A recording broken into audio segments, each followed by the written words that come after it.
uh, option for you to offload some of your leftover gear and stuff. Truly, truly, and honestly. We're gonna go Mm. live. I think we're live right now, actually. Oh, As a matter of oh my fact, god. yes, yes, we are. We are indeed live. Alrighty, gentlemen. Hello and welcome back to the coveted Goonsday Prepper stream. We're joined here with motherfucking Bones. Long time no see. Fucking, we're glad that fucking old BB hasn't sent you out yet, which is very cool. Uh, Yes, yeah, but maybe soon. but perhaps soon, yes, unfortunately. Yeah. But glad you could be here. And then we also have Soteria from Soteria Group joining us back again on a more befitting stream topic. So hopefully I'm looking forward to hearing what you got to say. Um, Maybe the other boys will join in eventually. We shall see. I put a blast out there, a blast message out there to try and get the homies involved. Just because given that we do belong to the goon the goon tube, as it were. Yeah, I want to fair. try and get everybody's opinions on the matter because I this was never something that I really thought about. Um, Obviously, as you guys know, been seeing some stuff out there. People are like, dude, you know what it reminds me of? Fucking everybody being like, Guntube's dying, Guntube's dying. it remi- it reminds me when some of the guys in the LARP sphere were like, LARP is dead, and it's because nobody's taking it seriously enough or some shit. I'm just like, I guess, man. Listen, fucking Guntube to me, all right, has always been and always will be the small niche content creator fucking circle. Okay, like obviously the industry itself is massive with a shit ton of money and a lot of eyes on it, but to me, the the pinnacle of the gun community, the gun culture. Like I'm not talking about like the guy that your coworker who has a fucking Taurus G3 or some shit and like shoots it like once or twice a year. Like no, I'm talking people like us. Like I don't care how much money I have or don't have. I don't care what the industry is doing. I still This is like my entire autistic fucking way of life. This is my personality. Okay? There's no depth to me outside of gun culture stuff. So I don't really give a fuck if I don't have money to buy stuff. Like, oh yeah, I watch reviews on shit I can't afford all the time. You know what I mean? So like people complain and saying like, "Oh, fucking, views are down." They're not down. It's just the normies don't give a shit anymore. You know what I'm saying? Like there will be something to drive up interest eventually, but in the same vein, it's like those people are, in my opinion, tourists. They're not. They're like, just because they watch a few videos or some shit like that, or they go shooting once or twice a year, maybe once a month, something like that. It all depends. It all depends. I can't like speak for everybody, but I can say like people like me. You know what I'm saying? Fucking, I eat, sleep, and breathe this shit. Like I have to watch GunTube stuff or I will die. I have to interact with the gun community or I will fucking die. I have to LARP in my garage or I will die. So like the bigger YouTubers that I watch, like Hop, and also like Hop and stuff like that, or occasionally, Hop, yeah, or hop, just and or maybe brass backs, but mostly hop. maybe brass facts every now and then if I have 3 hours to kill. But like fucking like I will stay watching that shit. It doesn't fucking matter. And so there's always going to be the core audience that is always going to be there, and they're not going to go anywhere regardless of what fucking is going on in the world. You know what I mean? So to say that like it's dying because like the normies have stepped away, no, like it never died. It hasn't died because it never lived like that. It never was supposed to be this like massive fucking conglomerate. Like it's not like, like Call of Duty fans or something like that, where there's like 14.5 gorillion active players every single day, and they love it, and they buy every copy that comes out every year, despite how much it sucks. Like, it's just, it is the core membership, the core fans that is keeping the industry, or rather the community, alive. So I don't know. Just to answer the question flat out, outright, in my opinion, that's my thoughts on it. I don't think it's dead, because it's just like, it's just been niche as since its inception. It was never like a normie thing as far back as I could remember. You know what I mean? So I wanted to hear what your guys' thoughts were on that. Soteria, would you like to start us off, homie? He's fucking muted. Hold on. Let me see if I can't hear him. Oh. Hold on. We're figuring it out. Nope, not yet. You're not muted on my end. So. Hello. Okay, well, here, tell you what. While you do that, Bones will give his opening case. Yeah, still nothing. Try changing your input. The whole Guntube is dead thing is news to me. I was not tracking the death of Guntube. Definitely something that came out of nowhere. I saw like 9 billion videos about it, and then I saw a Trench video about it, and was like, okay, I guess it's a pretty big deal. Trench is talking about it now. Hop on the bandwagon. But I think it just kind of comes from the fact that there used to be some really big players in the industry, like old school, like what are the two? God damn it, Demolition Ranch and like Grantham to a degree. Like some of those really big channels aren't as popular anymore. Like YouTube used to promote that stuff more. It was a little more popular, and I think that's where a lot of people got into firearms. And then we're just kind of seeing a lot of like the fair weather homies that, bought their Springfield Saint and maybe a Glock and, a multi-fit holster and something. And they're like, I'm actually not really just about this stuff. And they're just not, like you said, they're just not really about it. And so those people, like maybe Guntube's dead. Maybe normie Guntube isn't as popular anymore. You can talk the big picture of like, well, the economy's down. People can't buy guns as much, and shit's expensive, and we're making it a way bigger of a deal than it actually is. It's like, yeah, no shit, the economy sucks, but that ain't got nothing to fucking do with anything. Yeah, I think it's a lot of like, I get like there's fatigue of biased reviewers, a lot of slop, a lot of stagnation in the industry. Because like back in the day, you could buy SKSs, AKs. The AR wasn't completely cemented as like God's greatest gift to mankind. Mm-hmm. And so yeah, I could see some bits and pieces. I definitely don't think it's dead. Yeah. I think it's just kind of changing shape right now, and some people maybe aren't really ready, aren't used to it, aren't really about what it's becoming, I suppose. Yeah, I think it's a bell curve more than anything. Like, we started here where it was Guntube was being filmed and procured and published from people's houses in their backyard, on top of the bed, with the top down camera, fucking in the garage in the backyard. Excuse me. And then, like as it started, people were like, oh, look, videos of stuff that I like, fucking, or like, this is pretty cool, fucking bringing people into the community and stuff like that.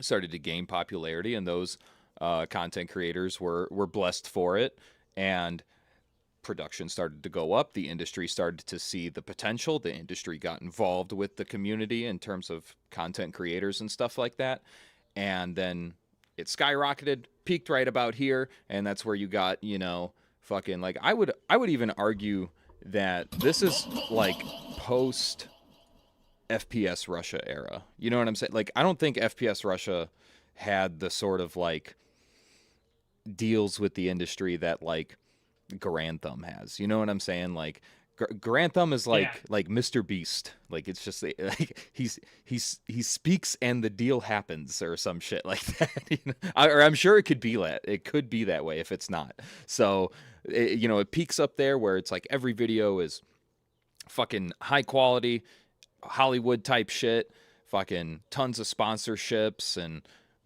different brand deals and whatnot, and pushing products, discount codes, yada yada. Fucking, and then people are like, "Wow, this feels an awful lot like television," or just disingenuine sort of. We have lost the plot along the way from what like. There's so much what's the word? There's so much distance in like connection between like. I don't feel like this person. Like I can't relate to this person. You know what I'm saying? Like I watch Guntube stuff because it's just like it's part of the community that I'm involved with. This person making, videos for like 3 million people with a fucking $1 million budget. It's like I can't relate to that. You know what I'm saying? Like I can't shoot the stuff that he shoots or whatever, and it's cool. Don't get me wrong. There's some entertainment there, but like I don't know, maybe it was just pushed too hard for too long, and it sort of became it just burned out. Essentially, people were like, "This, I don't know, this ain't what I thought it was," and we could hear you now. And this ain't right. This ain't what we thought it was, and fucking now we're seeing sort of the bell curve, and it's a dip down. It's a retraction after a push, a big push. There's going to be a pullback, and we're returning to our roots. You know what I'm saying? I'm going to turn you down a little bit, Sotiri, because you're echoing. There you go. But yeah, we're basically just pulling back to our roots, essentially. And I think that's a good thing. I think that's great. You know what I'm saying? I think Guntube needs to go back to the garage. It needs to go back to the backyard, to the home range. And it needs to be it needs to have the grassroots support and foundation that it was created upon. You know what I'm saying? Because that is who makes up this community. It's a community built upon itself, not being provided by the industry. You know what I'm saying? Like nobody handed us this fucking community. We made it ourselves out of a shared mutual interest in guns, gear, training, competition, blah, blah, blah. You know what I'm saying? So I think it's great. I love it. I love the direction that it's going. And it doesn't bother me in the least bit. Like the whole idea of like people who have, 300,000 views per video fucking shitting their pants because they're like, I'm only getting 80K views now. It's like, well, that's everybody. Like you're getting a view from every person who actually gives a fuck. You know what I'm saying? And that's great. That's what this was micro niche from the beginning. So I'm not losing sleep over it. I've said this in other streams where I don't care if I stay at 10K subs or 50K subs or however big it gets and I fucking plateau forever.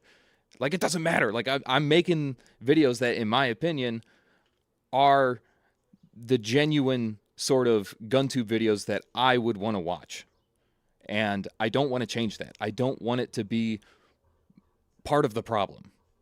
You know what I mean? So this is great for me, or I think it's great for all of us. I think this is just an overreaction based on a few fucking people who are already outliers, in my opinion, to this community. It's not about the views. It's about sending a message. You want to know how I got this brand deal? You want to know how I got this sponsorship? I kindly hop down in the comments of my live stream. Hey, speaking of sponsorships, shout out Omni-Provisions. All right, just want to get that in there early. Okay, supporting a lowly goon such as myself, he might be able to do the same for you. Give him a little Google. All right, I got to be careful with how I word it because YouTube smacked my pee last time.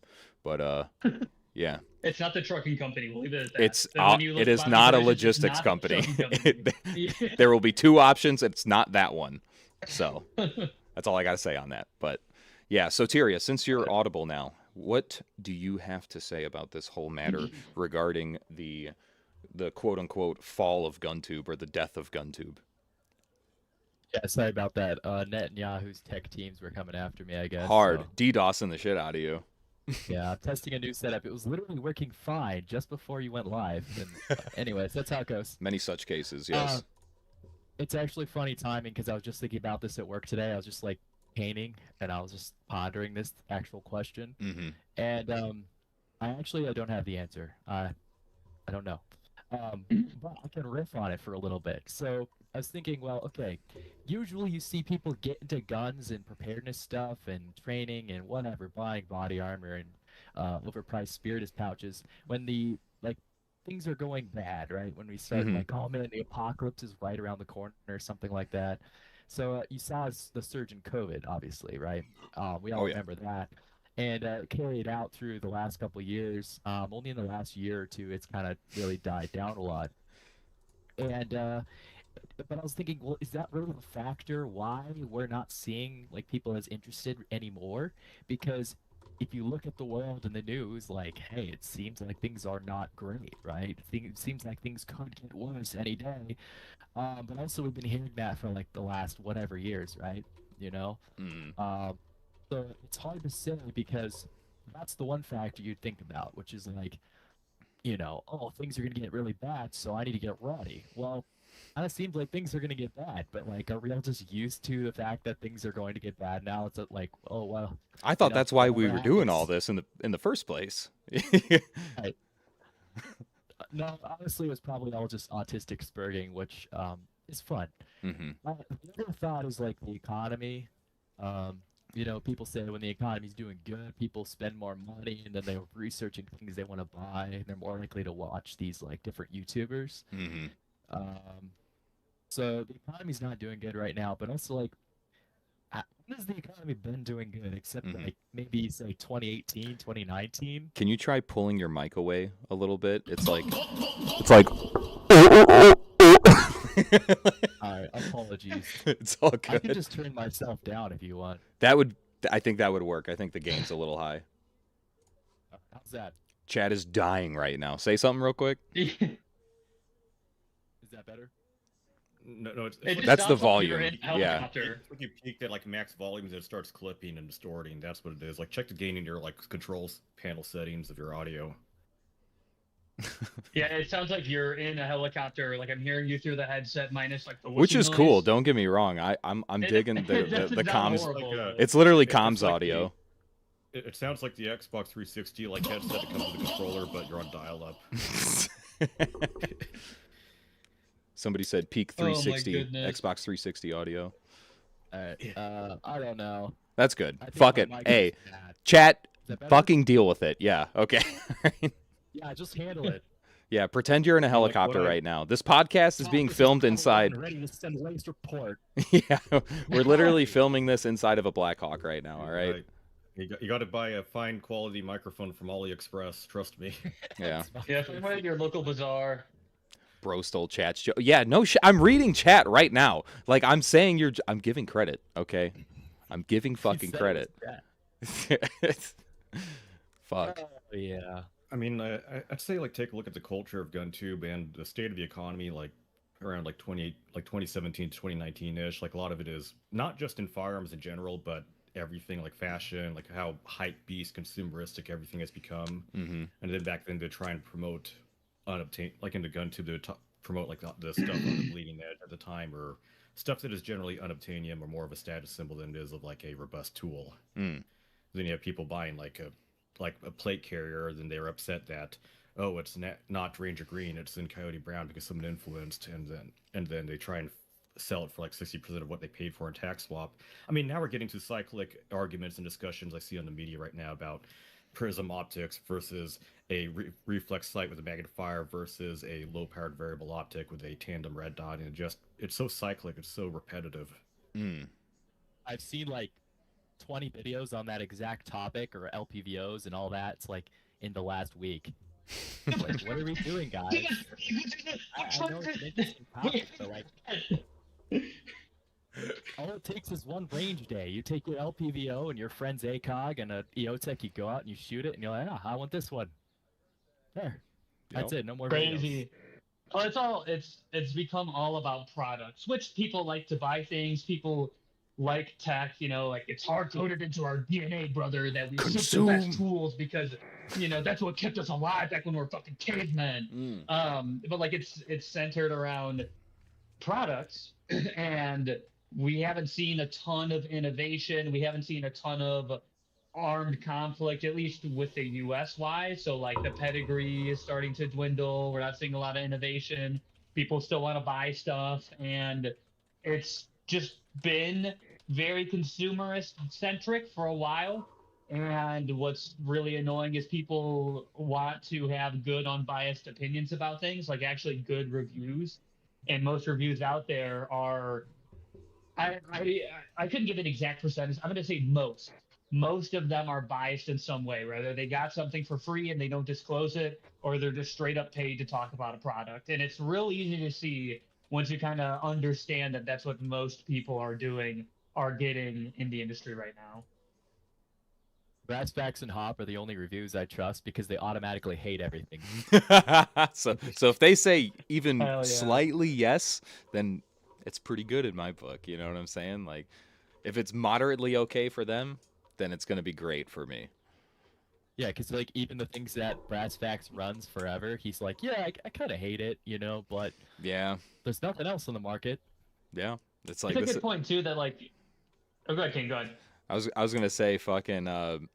I've been watching a lot of Ben Steger videos on different pistols and stuff like that, and fucking he follows the same I don't want to say trend, but like the same trend of like every time he reviews something, it's like if it's not bad, it's just like, I mean, yeah, and it's all right, you know what I'm saying? But like you have to understand where this person is coming from. He's coming from like shooting like 10,000 rounds a month and expecting like not expecting perfection, but like desiring, of having a very high standard for the platform itself and shit like that, and for different aspects of it. So it's like when it's not, Nat's ass perfect, then it's just like he's gonna say that, you know what I'm saying? I think that is being genuine. Like he's not taking a shit product and then just blowing it way out of fucking proportion and being like, it's actually God's gift to the earth, believe it or not. Yeah, if you didn't know, the dagger is fucking perfect in every single way, and everyone should own one. Also, discount code. You know what I'm saying? Like nothing like that. Nothing like that at all. And I respect shit like that. And it's the same can be said for Brother Brass and Brother Hop, because they do be doing a lot of shooting. They be doing a lot of building and testing stuff. So those opinions matter. You know what I'm saying? Fucking. And also I like to see tons of reviews. I don't go and watch one review. I want to watch 10. You know what I'm saying? I want to see fucking 100 different people's opinions on something before I spend money, because I am very, very Jew-coded when it comes to money. Like I hate wasting money. I don't want to buy something that I'm going to end up regretting. You know what I'm saying? Which we already, well, no, not really. I'm just bummed. Anyway, so fucking, yeah, I want to see like 1,000 different fucking reviews. Like that's kind of a no nonsense sort of standard that I have. So I don't really care if, one person says no and then like 20 people say yeah, or fucking, I only look to one source. It's like I want to see everybody do it, and I want to see all walks of life. I want to see Bubba in the backyard. I want to see fucking Joe Schmo. I want to see fucking this cop's review and this competition shooter's review and this mill guy's review. You know what I'm saying? I think all of that has value, in my opinion. I agree. I'd like to have as many perspectives as I can, and it's kind of frustrating when I'll look at a product and the only things I see are like almost certainly paid reviews of it, and I'm like, it's like, well, I can't trust any of you people because I know all of you either got this for free or got sent this and are doing a review on it because of that, and you either want to maintain the relationship or you're getting money to have a good review. So yeah, like I definitely get that. When I am looking for a handguard, an optic, whatever, I'm like, all right, we're gonna launch like 4 different videos and try to see what the actual key takeaways are. And sometimes it's hard to find, especially when stuff is new and it's like a TFB TV and some other very popular reviewer did a review on this. It's like, all right, well, now I gotta wait for the normal normal dude to I gotta come wait by for and this give to me an hit the actual normie review. market. Yeah. What's really annoying would be like when companies, like I probably from marketing perspective, be a lot different in terms of just overall sales and metrics, but not necessarily in the quality of the product. But whenever a company out there, and I've seen this especially with Springfield Armory, and I could have sworn there are a couple others as well, where they would have pre-release products out there, and then there would be a media embargo. So all of a sudden there was a flood of these, Yeah. like on a gun, a product, a piece of merchandise, or whatever, published at one time. And from the perspective of experienced end user, I just distrust this sort of process. Yep. Very valid. Yeah, that's the thing. If you pay attention to most of these reviews, like they actually tell you basically how much time and ammo or whatever they spent on it. It's shockingly low. It's like, how are you telling me your opinion on this when you haven't even had it for 2 weeks? Yeah, I mean, dude, they gotta get that content out. You know what I'm saying? Some of these guys are getting guns before they're even released. You know what I'm saying? And I'm sure that I would not be surprised if there was legitimate deadlines for like, okay, we're gonna send you this pistol, and then 2 weeks later, you best have a review for it. You know what I'm saying? Like, and maybe a Right. specific round count sent with it or whatever. So My Disingenuine. experience with Yeah, or these makes you pre-release wonder. products, I never received one myself, but I was over at Gunsight for a handgun training course. Somebody out there working with media had a pre-release Springfield Echelon with a Trigicon RCR on it, and that at day 2 the optic launched itself from the pistol. So at that point, I'm like, man, what is my confidence with this?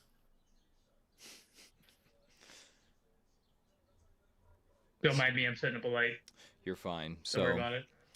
here's a question for you guys, and a question for the chat as well.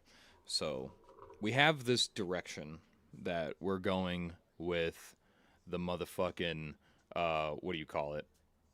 The Guntube industry. You know what I'm saying? Tier wannabes here. Hi, buddy. No. so, so fucking What's up, dude?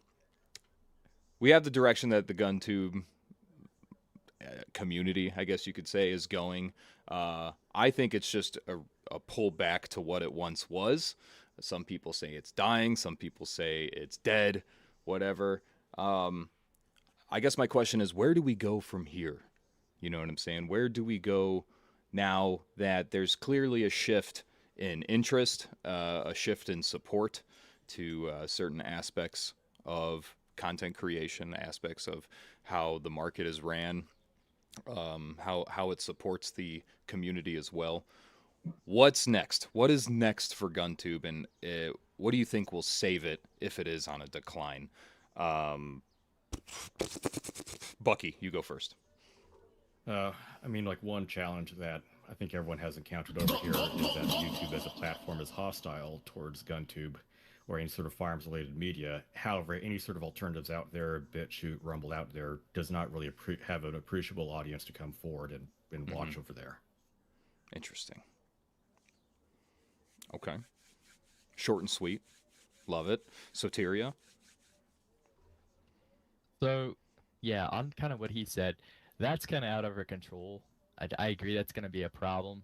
But setting that aside, I guess, I think there's going to be 2 main categories going forward. Maybe those categories already exist, but essentially you've got it's shifting from like endless, oh, what are we going to buy next, to training. Like, hey, what are we going to do? What kind of skills are we going to acquire? Most of that costs no money anyways. So I'd say that's the type of content I focus on, which is like training, acquiring skills. And yeah, I talk about gear because gear is fun, but that's not the focus, right? So you'll have the training content, then you'll have the hobbyist content. And the hobbyist content, there's nothing wrong with that, right? If someone just wants to be a gun guy and they want to shoot lever action Marlins or a 44 revolver or put an FRT in a 9mm PCC and have fun with it, like, yeah, have fun, dude. Like, that's, you should have fun with your guns. And then there's the rest of us who are extremely autistic and want to take it a whole step farther, which is like, how can I blah, blah, blah. So that's where the training needs to shift. So I'm not so worried about the hobbyist side of GunTube. I think that'll always exist. It has it ranges from extremely gay to interesting or fun. Yeah. I'm more worried about our side, which is the more realistic or the training and stuff like that. And I think that's our community, and that's where we need to shift the attention of our guys. Because right now, I think people in our community who say they care about training, very often they're caught up in distractions or things that don't matter, like barrel length, camo patterns, Content creator drama. yes, Yeah. Saying Fuck X thing off. is good, bad, and bad, then good, then bad. Right. Within the window of 2 It's- days. it endlessly gets so repeating old, your bro. optics setup. Like, why, bro? Just pick something Yeah. and go with it. So, but Yeah, I the mean- unfortunate thing about where we are is that we're going to be fighting the platforms because the platform Yeah. doesn't want people to be capable or dangerous or learn interesting things that yeah, anyways, that's all that needs to be said there.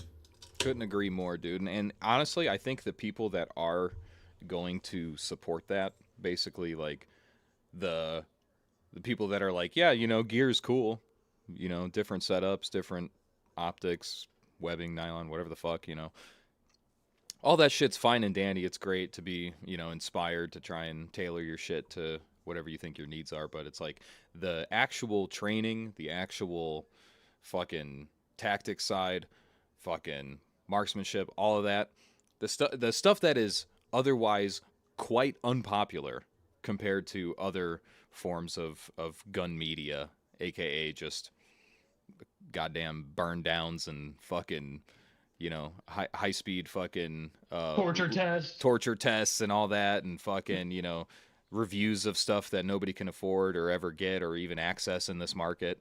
Fucking that stuff is basically gonna hit the exact market of people that are responsible for keeping this community alive in the first place.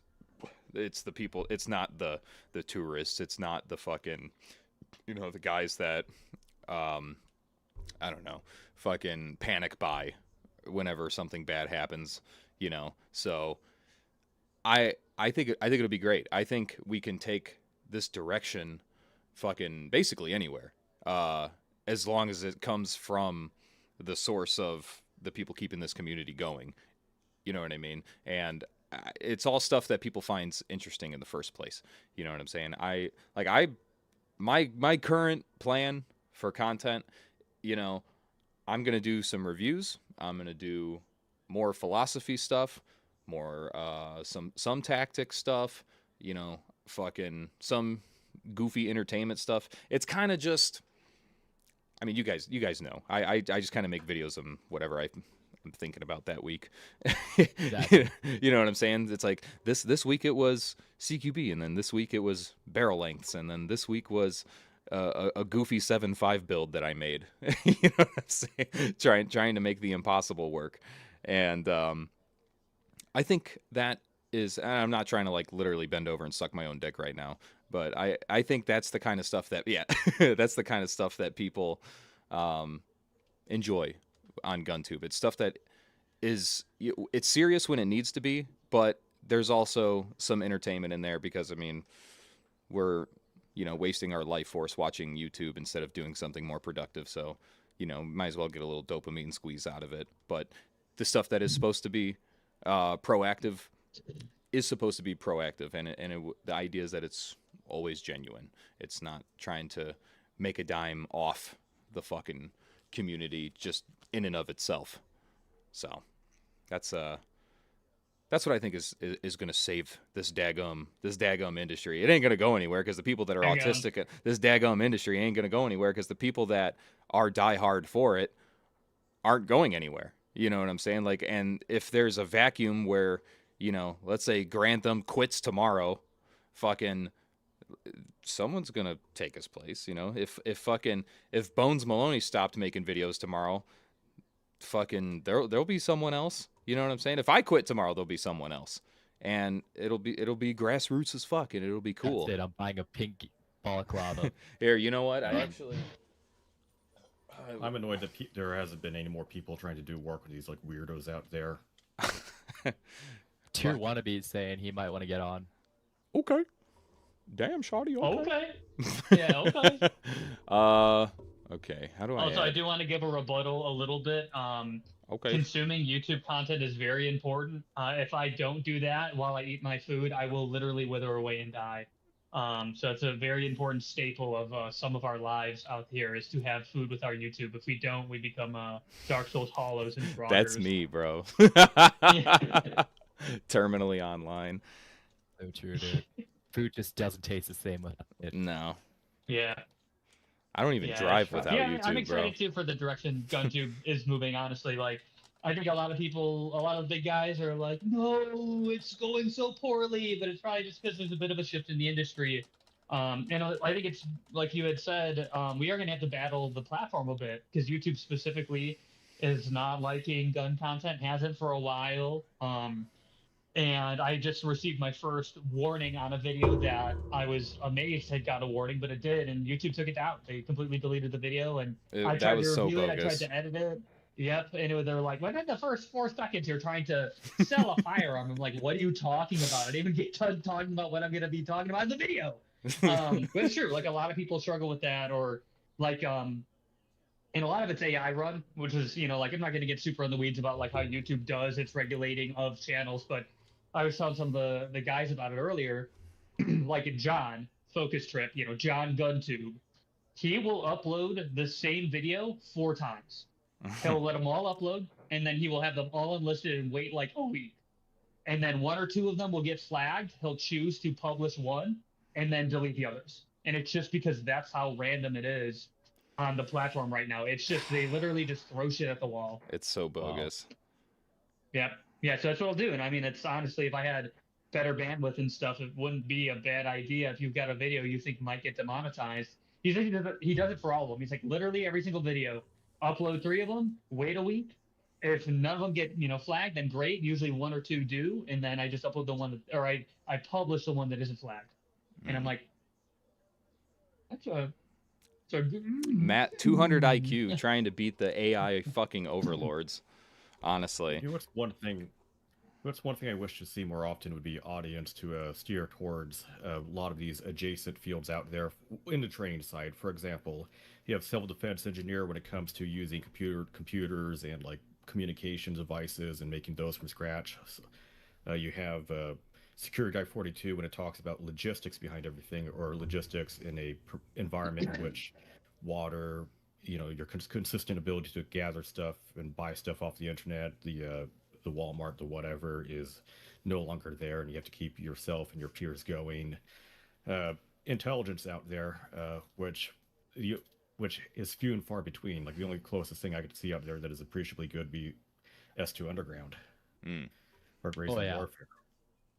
Or Gray Zone, I forgot what it's called exactly, but there isn't much of that in terms of both the information out there as well as the audience attention to those topics and subjects. That's the only news tube that I ever watch is basically anything from like S2 or those types of guys. You know what I'm saying? They just do that shit for like love of the game. You know what I'm saying? And they're so fucking good at it too. Like it's there's no bullshit. You know what I'm saying? It's not like watching fucking what's that dude's name? Armed Scholar. Yeah.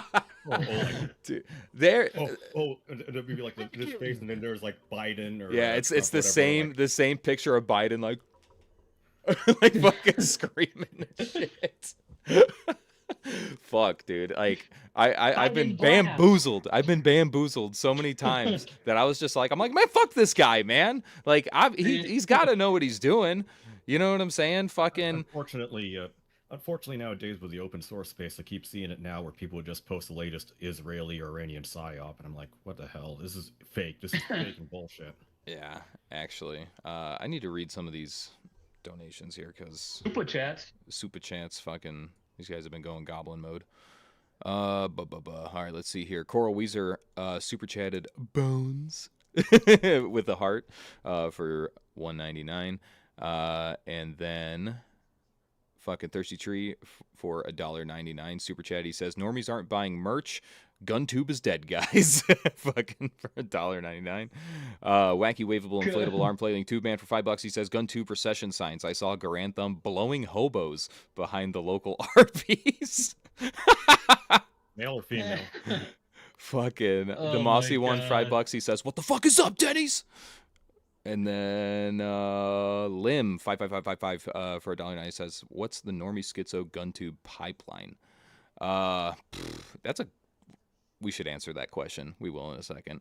Put a thumb on that one. Guntube or Art Vandalay, $5. He says Guntube isn't dead. Big channels are dying because they are propped up by sponsorships, and those sponsors are in a slump. AdTube is dead, and good riddance. Amen.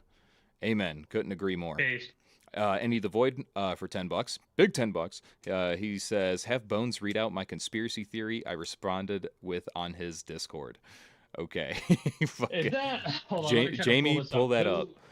Fucking, Jamie, pull that up. and then Any the Is Void this- again. He says, for $5, YouTube has no incentive to fix it or desire because it works to their benefit either way from multiple angles. Yeah, absolutely. It's too beneficial. It's too fucking beneficial to the cause. Let me see here. Let me pull up the that, or let me just thumb that question in real quick. Where the fuck did it go? God damn it. I'll find it in a second. Oh, here it is. Okay, yeah, the normie to schizo Guntube pipeline. Speaking of schizo, Tier Wannabe, welcome to the stream. How are you doing, sir? I'm doing great, guys.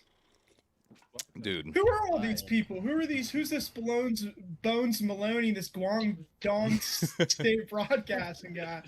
Who are these old people? The Oh my best and God. only true news out there from the east coast of not America. Of not America. Great. And then you got, I know Soteria because you were at the Trench event recently. I was, Oh, yeah. no. You're with Trench? the no. big camera with the big road mic. Yes, sir. That's that guy. I like the funny editing on your Guntube is dead video or whatever it was. Were you there, or you just No, Myers. Me and Meyer talk every night. I went to a different trench training event over in Ohio, led by some SSO guy. Yeah, So further south somewhere. yeah, so. ours was more class structure. We didn't get to do live fire because they were too afraid we were going to shoot each other, which was probably a good idea. It was Based. valid. Yeah. We gotta That's go valid. Go on shooting each other. AliExpress and buy as a training uniform. You should buy all of these from AliExpress. They're IR resistant. Are they really? Yeah, current She issue storms a Chinese different Army trench, I uniform. swear. This Guangdong guy, I think he's going to be like a flare under nods. A flare, yeah. Who's No, legit. I actually tested this under a previous 14 and blasted AR light on it. It's actually like on par, if not slightly better than OCPs. who's the God bless. lantern over there 50 meters out? Is that our guy? It's actually done on you know- purpose to burn out any night vision device that's looking Yeah. at it. It's like shining a spotlight into it. Guys, there's a biblical angel 100 meters front. Biblically accurate angel. Yeah, I have a They set glow of in cancer. the, dark. You gotta hit them with their car. What are we I even have a set of talking cancer about? So training sites that I keep facing backwards so the enemy can't see me under nods. fucking we were talking about the weird like stipulation that some content creators have in the Guntube space, saying that Guntube is dying because views are in the tanker or some shit, or that fucking people aren't showing as much interest anymore. And So I was just on the impression that fucking, I don't know, it's just normies kind of walking away from it because they just never really gave that much of a fuck in the first place. Yeah, I mean, I thought news were always bad. I got some news for you, buddy. Okay. It's gonna be heartbreaking, really eye-opening. A lot of the dudes who watch guys like admin results and like Grantham, they don't actually train. They like No. go to the range once a month. Exactly. No way. Like, No. Jerry, believe that's a this. sick Unity fast riser. Do you know what shift fire means? No. Yeah. Oh. Yeah. What? What's that? Who What, made what Shift- shift do you have on your top down? Shift Fire? I've never heard of this brand before. Bounding? You mean like leapfrogging? Duck, Dude. duck, goose? Yeah. No. I'm not So trying to start drama here, but I was watching the latest Dirty Civilian video, and in that intro, it's just was very apparent to me that they never train any kind of tactics. Like, I was watching it, and the way that dismounted from their dirt bikes or whatever. It's like nobody's pulling security, just zero situational awareness. I know it's a film. I know they're no, but like, come on, like really? Like you guys have never done any of that? I like Like, their video it's where they just- talk about pulling security with 3 guys. It's as long as you're in a Patrol very, base, very, 3-man very patrol small base. patrol base. Yeah, just as long as Yeah. everybody goes back to back and sits in a night one Minecraft hole, you know, Yeah. 2 blocks down. Fucking last peek time I showed out. like a works. The thermal can't find you. That's right. last time I tried doing a like a training video where I just launched a drone to see how effective it is to observe small arms fire and impacts. The intro clip I did was like it ended up devolving to like 2 Russians blowing each other in a trench. A certified from the Ukrainian conflict early on classic. No, I just like have the camera guy with like the POV camera, and I would show up there trying to deploy a drone. I was wearing like full multicam, but I had like duct tape all over my arms. So, God damn. Tier, listen. Yeah, yeah. I want to get your opinion on this because my memory is good enough to remember that not too long ago there was some hums in your neck of the woods about how the LARP community is dying. What can you I'm elaborate really glad on that? I'm on this big platform here so I can get railroaded again. No. I'm not saying that. I'm saying like Ready to because dash over the coals. I was not familiar. I'm like, what did people just like stop training or No, something? so, Like what does this mean? What's the rules? I don't really stream. What can I say on here? That's not gonna get you in trouble. Do not grab firearms and show them on camera. You could say like fuck, fag, dick, ass, retard, okay. bitch. Sweet. Just not like the N-word. Yeah, obviously. So like this is Somebody clip that. So back in like 2023, when a lot of these guys started seeing like an Appeal to Heaven inside Toxel pop up, you know, they were like, "This is fucking sick. I'm gonna go out and do this." It's just like dudes, you know, around my age, you know, just getting out there. And then I came into the fold, and then this other guy, I don't want to say his name because he's in the Marines now, and I don't want him blasted on here, but he was the one who got me into it, and he started making videos, and he stopped. And then, you know, all these new gens came in, and they have no moral standpoint. They hold no belief system. Some of them aren't religious. They don't care about the political state of the world. Call me Jaden Smith, but you know these. And then we started to see this thing when we started to get a little bigger, about around after June or July of last year. A lot of homosexuals popping in here. A lot of transgenders. Yikes! And then we're seeing guys who were like, I was like rooting for, you know, like, dude, this is sick, man. And they're going to talk to these transgenders, and we're like, what's going on? Where's your spine? What's going on? Yeah, why is it that it lost relevance when the Glow So Bright reports came out? Yeah, right, exactly. Yeah. So, you know. Oh yeah, remember Oxide? Oh, there's also no vetting in these communities. People will okay, this is a really funny story. I'm not going to name the dude because he's going to start drama with me again and start trying to, you know, do what he was doing not even that long ago when I said the LARP 2 is dead thing. We went to a server for like, me and the buddy went to a server for like an hour to like mess around and kind of troll a little bit. And then we found a cross-dresser in there. We found a transvestite in there, and we were like, hey, dude. Whoa. What's going on in your LARP community? He's like, dude, I had no idea. How do you even know they're transgender? So we sent him proof of one of the guys in there, and they were like, huh.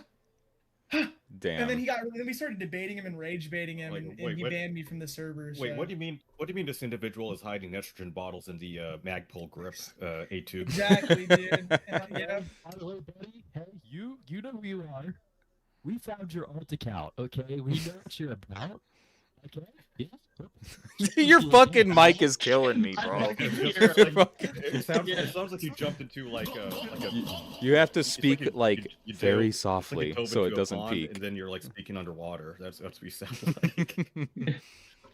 Yeah, I don't know. But on that, like a lot of the old guard, like a lot of the old folk, like Oxide, like that. Not Octide. Gosh. Yeah, like where he just self-publishes stuff on Maine. Oh. And, That's all He's you an know that Apache Oxide pilot does? now. What else Yeah, do you know no, about Ox- Oxide? Yeah, yeah, in a fursuit. He's related to while, General Sam. receiving, Yeah. while receiving I would say receiving fluids from another male individual. Holy fuck. It Yeah. just keeps getting deeper. No pun And he intended. Yeah. These... These- Twitter. Oh no, why is it getting deeper? Wait, is this the first time you've heard about it? Wallace and all the other like Russian gear guys were talking about it. Yeah, have you guys seen that photo of him with a transgender at Milsom West? God, that's such a good photo. I think I actually do I- Which one? Dude, remember seeing that on Instagram. Which one, dude? I love LARPtube because you know in LARPtube we are apolitical here. We have no backbone. We just like to shoot trees in the woods. We're just yeah, dude. That's what LARP's about. LARP is about having fun and wearing the belt kit and not caring about anything modern doctrine. Nah, dude, we just have fun, man. You gotta get an SKS rifle, wear two Yeah. bandoliers, and then have 400 rounds of ammunition. Yeah, dude. Fuck it, man. Just get your carry handle rifle with no sort of force multiplier. Drones don't exist anyway. Don't need They're it. not even real. It's a psyop. So They didn't Yeah, need it back in the FPVs. day, brother. FPVs are like made up to scare civilians into not training because they don't want to get blown up, man. They're Listen, not even real. I saw one video of a Ukrainian trench battle where they were using naked AK-74, so that justifies every decision I've ever made Exactly. about a naked Yeah. rifle. All right, they don't even use the sights. They don't even need them. They just No, fucking they just have fire above their head like Africans. Exactly. Yeah. Somali firing it. That's right, Yeah. and it's super effective It's- too. And it's the 3rd Assault Brigade too. So Yeah, I'm not gonna lie. If I'm in a trench line, I think I'm just gonna go bareback and just not do it. You know, LARPing's dead, bro. I'm done. Yeah, never mind. This ain't fun anymore. Yeah, I think a lot of war is not- people like. I don't have a lot of experience with LARPtube. I wasn't really part of a community Oh, for that's a very good. long time till I got into I met OG, and then my life has been forever changed. Some would say for the better, some would say for the worse. But Probably worse. I think a lot of it is like, at least in my experience, there's like I got a lot of buddies who they like, you know, they got my AR and they got my plate carrier and they got my load bearing equipment and my mags and you know like 2,000 rounds of ammo. And then you're like, hey man, like, do you want to go camp in the woods and like patrol around and stuff? Maybe we could set up like some scenarios, and they just will come up with every single excuse possible to not go do that because the real stuff, it's hard. Reality is difficult, and they would rather just buy their shit and look cool, which is whatever, you know. But when it comes time to actually doing stuff, they will bail. You know, it's happened a lot of times to me. Like, hey man, you want to go shoot this course with me? Like, I'll even help pay for your Dude. slot there, or I don't want wanna to get my boots dirty. Nope. Yeah, exactly. my anodizing might Yeah, what patina in if the my rain. gun gets scratched? That's that's so- really interesting. Yeah, I noticed a lot of dudes in our side of the things who aren't like don't have a seat at the table per se. Mhm. They you know there's a lot of guys that have been like, hey man, there's like this big like Miles Gear Force on Force event like next year, you want to go do it? And he's like, I don't really know if I have the money for it. It's like literally next summer you can't save like, you know, like $200 $1,000 or Yeah, something like- to drive down here. Yeah. Like, no, dude, I gotta buy my no play cam, my AGM Rattler and thermal optic, dude. Like, it's in my FPV drone. Like, okay, bro, that's sick. I guess. Yeah, man. I guess so, man. Have you bought a gym membership yet, or what's going on? Yeah, with right. that, you know? Why is like, why is your body fat percentage got a 2 in the front of it? What's up with hey, that's that? me. Hey, fat LARPers rise up. Can we get a fat LARPers rise up in chat? Dude, there ain't a whole I lot love of those bounding in shirts. trenches, all right? I love those shirts or those stickers that are like, too fat to run, we'll have to fight instead. And I'm like, brother, Bro. you're just out of shape. I love the people who wear like the short sleeve T-shirts, like the grunt style ones with the American flag on the sleeve, and be like warrior spirit, and then they look like they can't even operate out of leaving the car door. At the Yeah. It'd be like that. Have you done a pull-up recently? Oh, you can't do them at all? Oh, okay. I'm sorry to hear that. Yeah, I just order DoorDash to the operating area sometimes. To be I mean honest. that's called tactical remote resupply. It's not even a joke either. I actually do that, guys. Come on. Vehicles, taking me vehicles are valid. NGOs Don't get me will be a wrong. part of your LARP, so. Am I not being serious? Is this not serious right now that I order DoorDash to LARP events? Come on, guys. Ordering pizza to the radio site. Scud missile on the way. Tip Lopez $20 to hike out a mile into the woods to deliver my McDonald's. It happens in real life too. Like over in Iraq, you have like the Pizza Hut Corolla like filled to the brim with pizza. Yeah, I love pizza, man. Oh yeah, backpack full of Pop-Tarts. Hell yeah. I mean, like, you ever tried the humanitarian rations? It's literally just carbs and sugar for one part of it. The other part is literally beans. Goated. I don't. So Thierry, I have a question for you because I was talking to Meyer a little bit about it. How long was your guys' class structure for your event? Can he even hear me? Hold on. Yeah, I was gonna say he didn't even have his headphones on. Get a load of this guy. Get a load of this guy up here. No headphones. Radio silent. Yeah. Dude, I wish I honestly, I wish I would have went to that one because they didn't show us the trench line before. We had like a 3-hour class. I'm getting real excited. I'm writing everything down, and then they take us and they like put the drone above the trench line, and it's like maybe like from my desk to the ground deep, and it's like narrow as hell, so you can't fit 2 dudes in. And I'm like, what the hell are we doing, bro? Like, you know, like no diss to the guy who ran it. He was doing his best, and I'm really glad the SSO guy came out to teach us the class structure, but. It's like, damn, bro, what the fuck are we doing out here? You know, we're just bang, bang, bang, bang, bang, bang, and then they got mad at me because I didn't do the last trench run. They're like, you don't even take us seriously. It's like I did the last 20 with you guys. We're just yelling bang, bang over each other's heads. There's not really much we can do. I fucking get it, man. I get it. I really came for the class, dude. The class was super good. I think that was worth. I only paid $10 for it, so. Oh hell yeah. Very it was valid. like a closed event. Only 8 guys were allowed to go, and all of them were like either prior combat vets or like super well-off dudes. And then I was like the least well-off dude there, and I was like, "Guys, I don't know about this.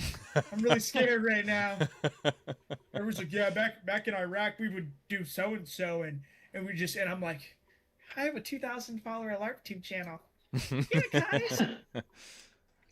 That's valid though. That is valid. So we're talking about LARP tube is dead or Guntube is dead. Sorry. Yeah, I thought. It was like Guntube, just about. I feel like that's not like a new thing. I feel like Guntube's been dead, bro. Like since Grantham cheated on his wife the first time, I think it's been pretty dead.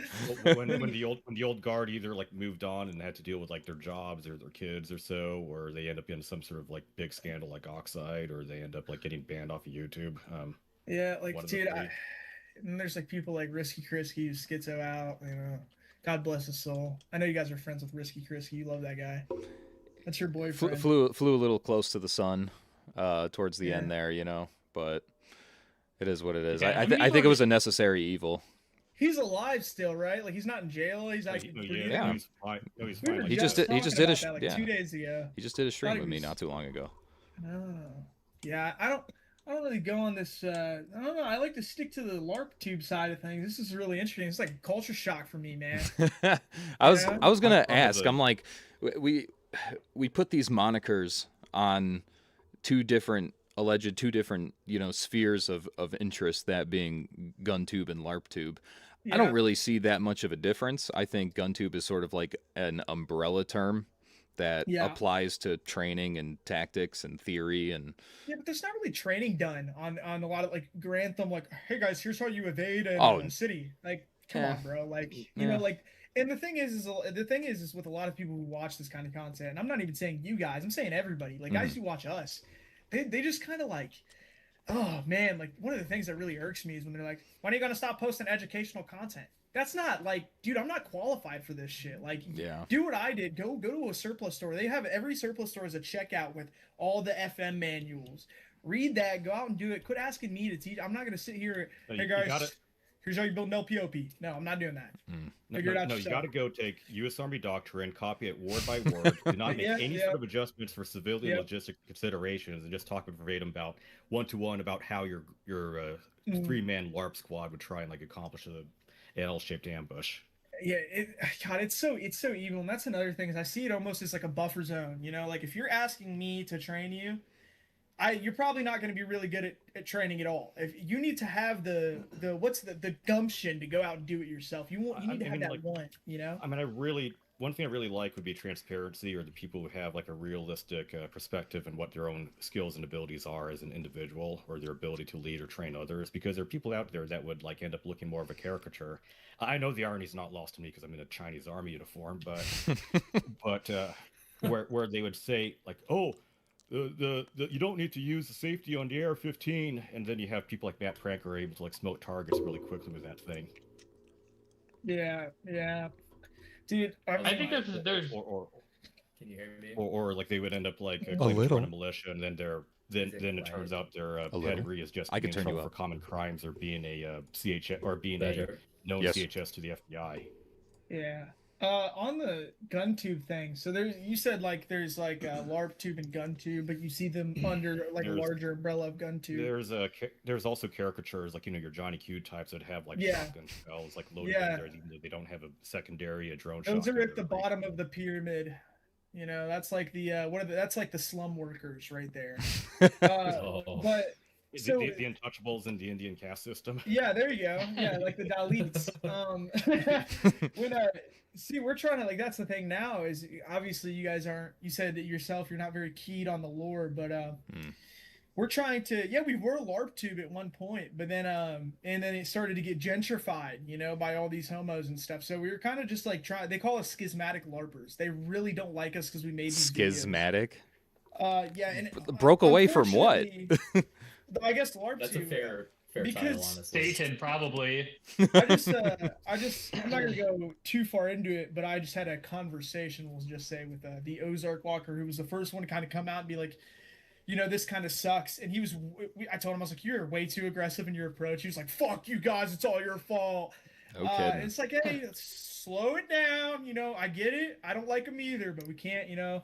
And that's actually what got us into a lot of the drama was that. But we're trying to pull away from LARPtube too, because LARPtube is becoming what Guntube is now. It's just like people who don't really want to do anything because it's too hard or too difficult, but they want to look cool. Like they want to wear their little an appeal to heaven smirch with their carry handle rifle and their cool like niche camo and say, yeah, dude, I'm like a LARPer, man. Like I'm different than these Guntube guys. Yeah. Exactly.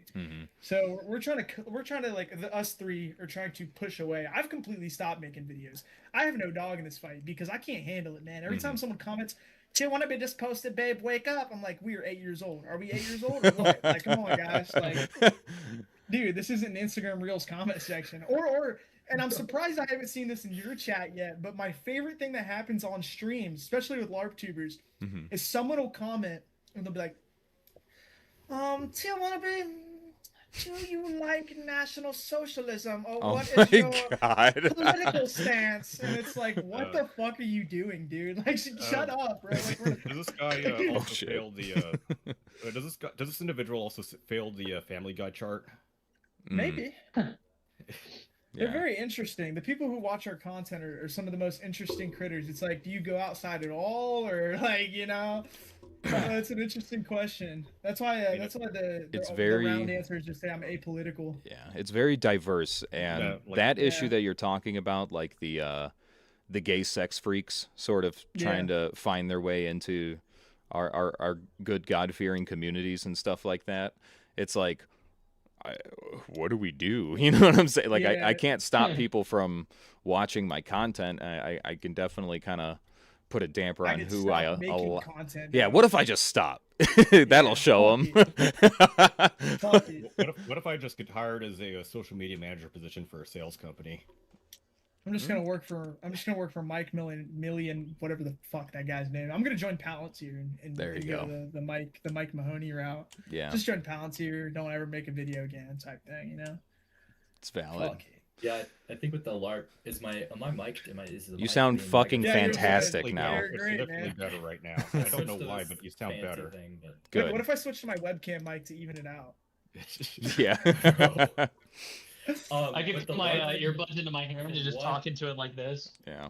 Oh shit! Is it not here? I could bring back the old ear rape mic. Oh please. Maybe Oh, maybe for a little bit. Yeah, even better. Oh my god. It sounds like you're talking to me through like a cardboard tube. So how do you guys feel about gatekeeping? Yeah. Yes. Why should we promote the gun ownership for people who want to destroy the Second Amendment? We shouldn't. No. Yeah. Yeah, I was gonna say we just shouldn't do that. I mean, like, Man, I know before it's 2 ways for everybody, and like, yes, we are not going to say that. That's where it starts. People cannot own.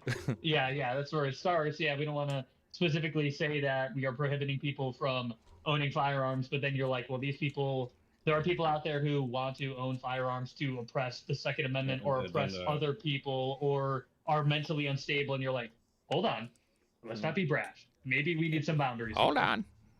And then, Yeah, then wait a all of a minute. sudden you see like a faction wearing this patch end up in like the popular front. Hey, where'd you get that? Yeah. Hey, where'd you get that? That was actually issued to hey, him. hey, hey, whoa, No, whoa. I actually I counterfeited. I paid a professional embroiderer and counterfeited a bunch of them. They were actually cheaper than the official source from the UK or Dutch merchant that was selling these things. Keeps the money out of the Hell wrong yeah. hands. All right, can I rant about the LARP sphere for Yes. a second? Yes, so Tyria, I want to hear what you think. So they had a lot of things right, and I learned a lot from those guys. However, it devolved from like, oh, we don't care about looking cool. We only care about old school tactics and things that actually keep you alive. Until basically it's like, no, actually we really care about looking cool because that becomes an aesthetic in itself, you Yep. know? So Wait, great that are you- they were all training, Oh, but it- well, back up a you're few sort of seconds. obsessive. I'm a bit lost on the context here. Is it like people who'd like be like, oh, we got to have multicam uniforms. We got to like dye all of them candy. No, it's the opposite.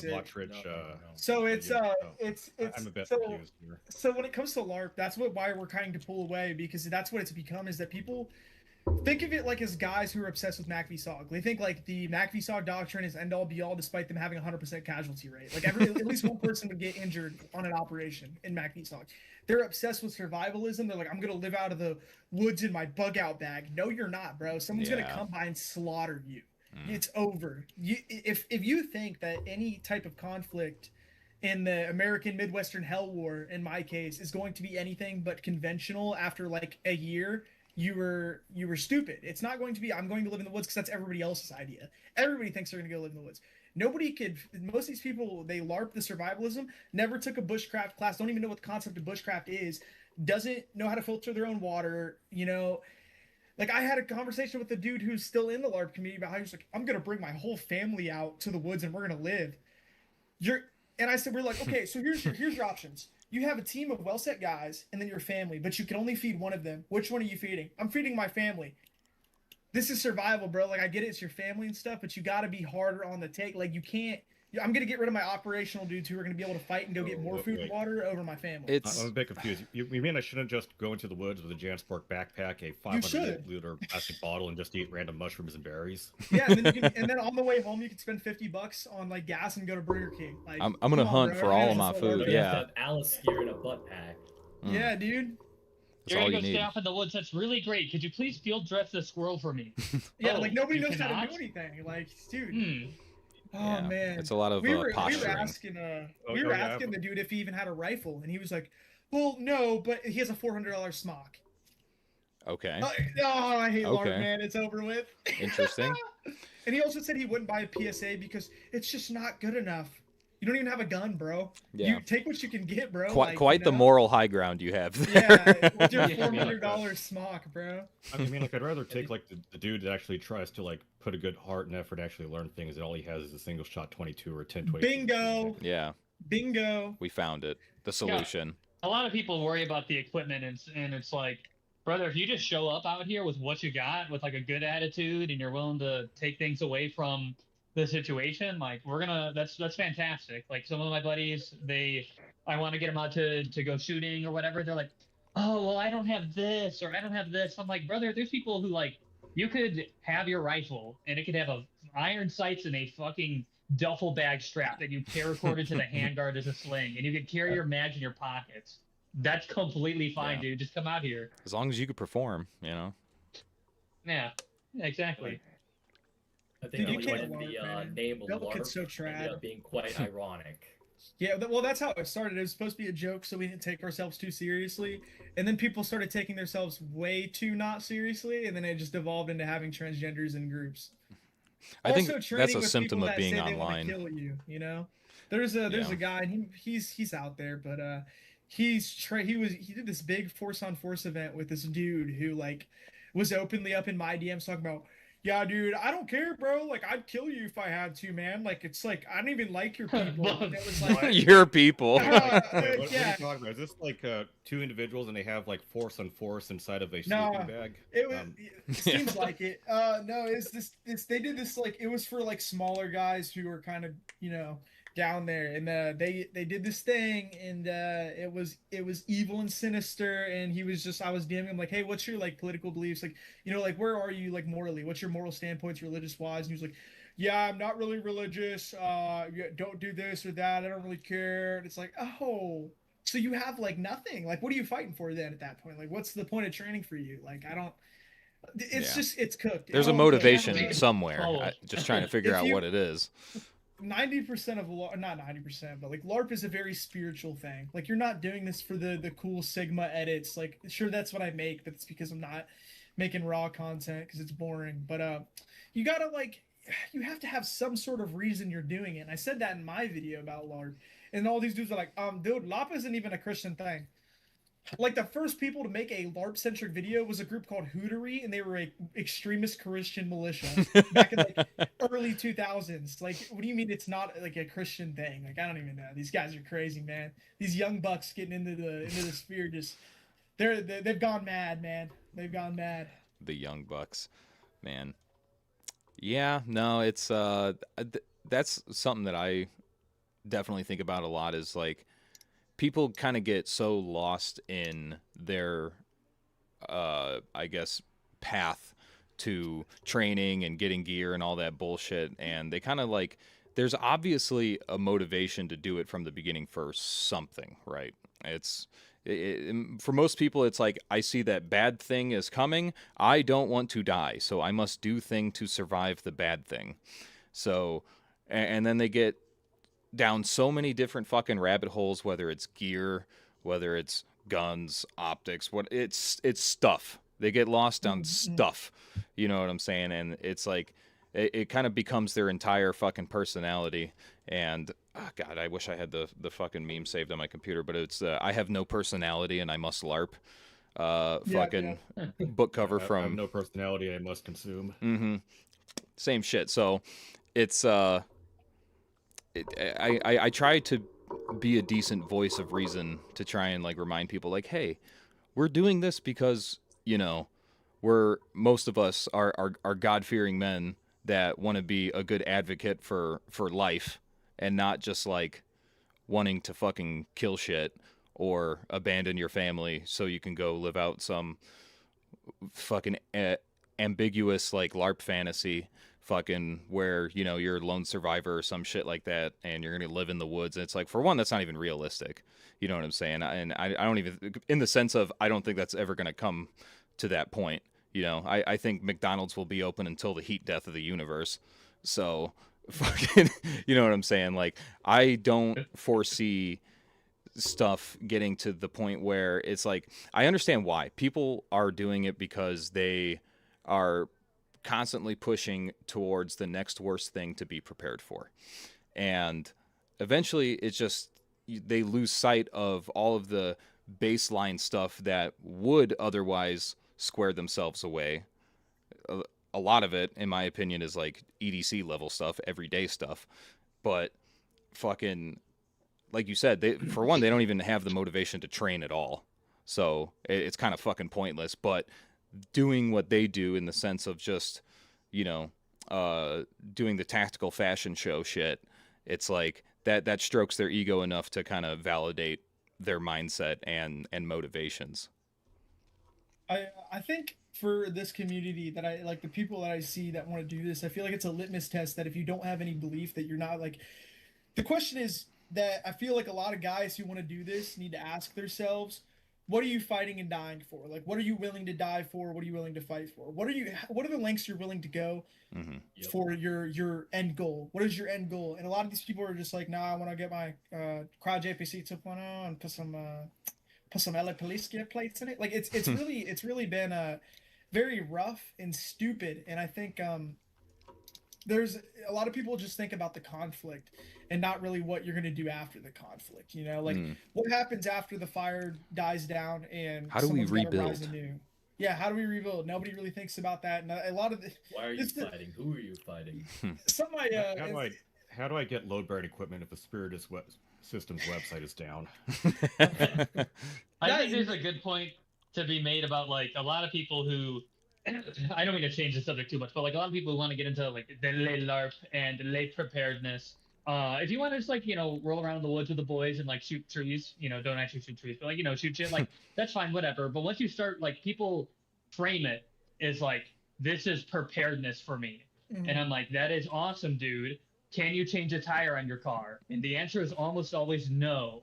And I'm like, okay, we might need to square away a few things before we start getting ready to fight the HOA. All right, like maybe let's get to that point first. And a lot of people skip that. They start at A, skip immediately to Z, and now they're like, I'm a fucking prepper. And I'm like, Yeah. I think it's cool where your head's at, but let's maybe check a few boxes, and then that's where they're like, I don't want to do that. Yeah, I just want to have fun. I'm like, that's fine. Just don't claim that you're something you're not. Mm-hmm. Do you have the ability to filter or store enough potable water to sustain your dwelling for 2 weeks? Like to normies, like and shit. Like, I hate to use that term, right? But like to people who aren't really into it, I'm not even like crazy into the whole like preparedness thing, at least comparatively to a lot of people. But like, you say that to them, and they're like, that's stupid. That's gay. That's boring. Why would I do that? My brother, that's the type of like logistics you need. So that way, when you do, grab a rifle and shoot the Chinese paratroopers out of the sky, you need that stuff. Like it's more likely you'll get a flat tire. Your vehicle's gonna need an oil change before it is that you're gonna need your Trump gun to fucking go, ice some terrorists. Combat operations is 90% logistics anyway. You know what I'm saying? You got to get the stuff where it needs to be to win the fight in the first place. And if you can't get there, then there is no fight.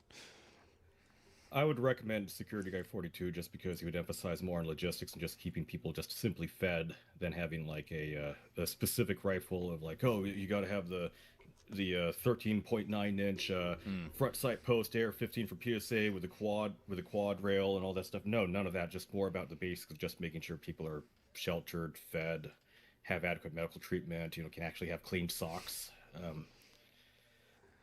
have proper hygiene. Security Guy 42. He's what I would call militia that isn't retarded. Jamie, pull that up. Logistics? Talks about logistics. Yeah, also he has very good videos on like how to identify unexploded ordnance so you don't touch it carelessly. God forbid that actually happens. And that's happens. the type of stuff that like it's fun to talk gun stuff, and that it's a good time. It's entertaining, it's exciting, but the second you try to go any more past that with most people, they just lose it. And that's fine. I'm not going to force people into the hobby, but stop saying you're into it. Like my buddy, I've got a couple buddies, not to call any of them out, but I've got some friends who are like, yeah, man, like I want to like get out there and train, and like I want to be like prepared. And I'm like, okay, awesome. You've got your rifle and your body armor and all that, and you can carry like 400 rounds of ammo. That's really sick. Do you want to like go on a rough together? Just kind of feel how that feels wearing all that stuff for like 3 miles? And they're like, no. I'm like, well, alrighty, man. Cool. Have fun. Tier 1B. I wanted to ask, because you had brought it up earlier, that you're a little bit more reluctant to do sort of like more traditional training stuff. Which I can understand. I can very much understand because, I personally feel that there is a lot of more suitable people that are way more qualified to be doing that on this platform. You know what I'm saying? But sometimes the fact of the matter is they're just not doing it. They're not doing the thing. They're not making the content. They're not putting the information out there. So, like, the way that I see it is I think you could still be very pragmatic without the fucking the sort of pedigree to prove it. Because even then, pedigree fucking doesn't really mean shit. If something worked 20 years ago in a certain environment with a certain group of people against a certain other group of people, that doesn't mean dog dick in any other hypothetical scenario.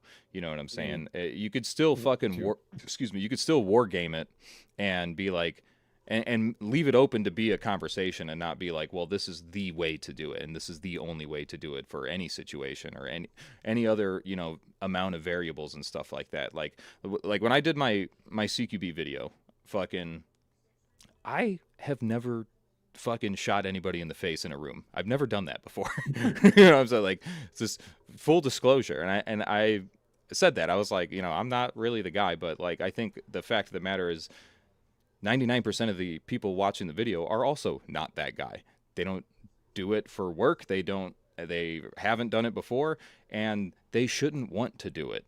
But if they were, I think this would be a good way to kind of go about it. And I think that could still apply to making fucking that sort of content. Like, if you were going to go down that route and be like, you know, shit, this, if I was going to fucking, you know, navigate a trench system or fucking storm a trench, this is how I would do it. Or if I was going to fucking make a, I don't know, fucking a fortified position, this is how I would do it. You know what I mean?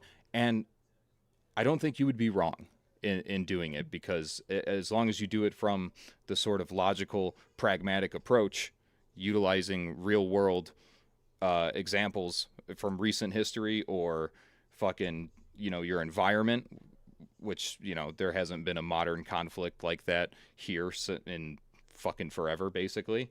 So I'm saying, basically, long story short, that I still think it's necessary. I still think the tactics and the theory aspect is important for this community, even if you're not exactly qualified to do it. For you said like the trench thing, so that's really funny because, and I don't know if they told Soteria or Meyer this. I don't remember him saying anything, but they I wrote down 5 pages. I have everything from pre-assault, like reconning the trench line, how long it takes, doing run-throughs, assaulting the trench, and what you're supposed to do after the trench is assaulted and like cleared out. And then I was like, hey, I'd really like to, like, you know, maybe post something about this. He's like, hold off, just because a lot of this shit isn't known yet. And I'd be like, you don't want, like, anybody could watch your content. Like, the Russians could be like, okay, now I know exactly how the Ukrainians do this shit, like, down to a T. Because I wrote everything. I mean, while Meyer was showing me his raw footage of the event that they did, I was telling him, like, yeah, this is why, like, your support by fire does this and all this other stuff, because we had a class structure. I don't know if you guys had a class structure at your Soteria, did you? Did you guys, like, sit down with a whiteboard? Yeah, it was a bit informal. He was basically demoing kind of what he wants to teach into future programs. So he told me, like, hey, you know, I was doing the filming for his social media, but he's like, hey, you can use the footage, you just don't show the teaching portion. So I can show the footage of the actual training, but not the tips and tricks and in-depth stuff. So he did a little whiteboard stuff, but it wasn't super in-depth. I'm sure he'll develop it a lot more as time goes on. So. Yeah, that's what I got from Myers. It was mostly you guys were doing like in-field experience stuff rather than like classroom sitting down for like 3 hours. And I really wanted to make that video because that was something I felt very confident on was the trench stuff, because I mean, like, I didn't realize how confident I was till I was explaining. I don't know if you guys know who Jackal is. He's like a Greek LARPer, really cool guy. I was explaining to him while we were watching Myers footage why they're doing what they're doing, and he was like, bro, why don't you make videos anymore, bro? Like, you're so professional. Like, you need to show the YouTube this side of you, bro. And I was like, I really want to, but I gotta wait till someone else makes a video so I don't fuck over the Ukrainian guys. Nah. Because I don't want them to get, you know, fucked because the Russians are like, this fucking white kid from Ohio knows how they do everything. Let's do this. Listen, if you know it, they already know it. That's what I think, but it's true. It's absolutely fucking true. They literally have fucking capabilities to listen on encrypted comms and shit like that, and be able to fucking triangulate radio transmissions for doing like indirect fucking fire runs and shit like that. So I would not worry about it that much. Like, you're not going to sell out the fucking Ukrainian military or be like an OPSEC problem because OPSEC demon. Yeah, you're not going to be an OPSEC demon because you fucking made a theoretical trench assault doctrine video. You know what I mean? I wouldn't worry about it too much. I thought the play is to like go to Ukraine for 1 year and then just use that to build up your own pedigree. Good night, Bones. And then he has to go 9-9. And then you go and like desert, and then like go back to America, and then just like claim you're a veteran of the Ukrainian front. This sounds I like thought that's somebody I what they did. know. Interesting. Many such yeah, cases. I mean, I don't know. It's Or like also you, like or, Go ahead, or go you ahead. argue with the lead, or you argue with the lead instructor, and they also lead an element to a marked landmine field. yeah. I thought that's the way you do it. So You're and a volunteer, so it's not deserting. You're just going home. I'm also done now. it's just like I mean, also, Let's go. with the video I watched most of the raw footage of the guy teaching you guys, but there was some stuff he was saying that he does that we learned to do the opposite of, like for the initial like push to the trench when your support by fire is opening up, you guys are moving in more of like a fucked up column a little bit, and we were taught to go ranger file, because if everybody's in a column and there's any landmines or anything, you guys are gonna start blowing up periodically, especially with vehicles. So we got taught different stuff, and it's like I don't know how, like I don't know if it's different for everybody or. From what I understood, we're supposed to do a ranger file up to the trench. But he said that it's situation dependent. You can do you could do a stagger column, you could do a line assault or whatever, you could do a wedge. But he said that you're going to be increasing your risk, obviously, because they love to mine up in front of their trenches. So the less that you have, the less people you have fanned out, the better. So that's what I got out of it. Now, as far as the footage and what people were doing, different teams were trying in different ways. That's, I mean, it's like different procedures where there's different risks involved. I mean, like you have one method of doing it one way where you can have like a bunch of people get blown up by landmines. You have another method where like some guy with a 30 or 40 millimeter automatic grenade launcher or machine gun could just mow down an element with a single burst. They were telling us that the most dangerous part is the most dangerous parts of the trench assault is the infill and the exfill is usually the most dangerous part. So there, I mean, I guess it's like, and I get it. It's not gonna be glow so bright. I love that guy. His videos are fucking great.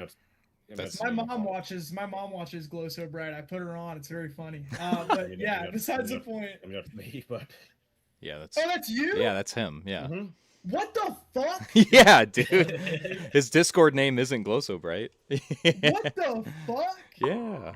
Okay, because when he said a second ago, that's me. I kind of like was like, and I kind He of. does kind of sound like him, actually. Hold on a minute. Glow So Bright. Yeah. By the way, you made that video about on the Poo Poo Pee Pee John Brown Squad. Gun Club. Yeah, You made that video about the John Brown Gun Club, and I have seen them at a range I train at periodically. Dude, I would not want to train anywhere near those guys. Dude, those guys are like, I'm not gonna lie, any leftist gun group just seems super like over in the Southwest, they I'd be afraid developed I'd get because shot. one of the senior leaders was had multiple independent allegations of being a sex pest towards females. So shocker. Do you know what, this is really funny. Do you know what happened to Doll Squad after that documentary went out on them? That documentary was out like before I was even doing the reports. Dude, there was a whole thing on Twitter I saw where people found where they were training in that video, and they would go and hold up flags on their range and shit. It was the funniest thing ever, bro. Holy, I love those guys. Those guys are great.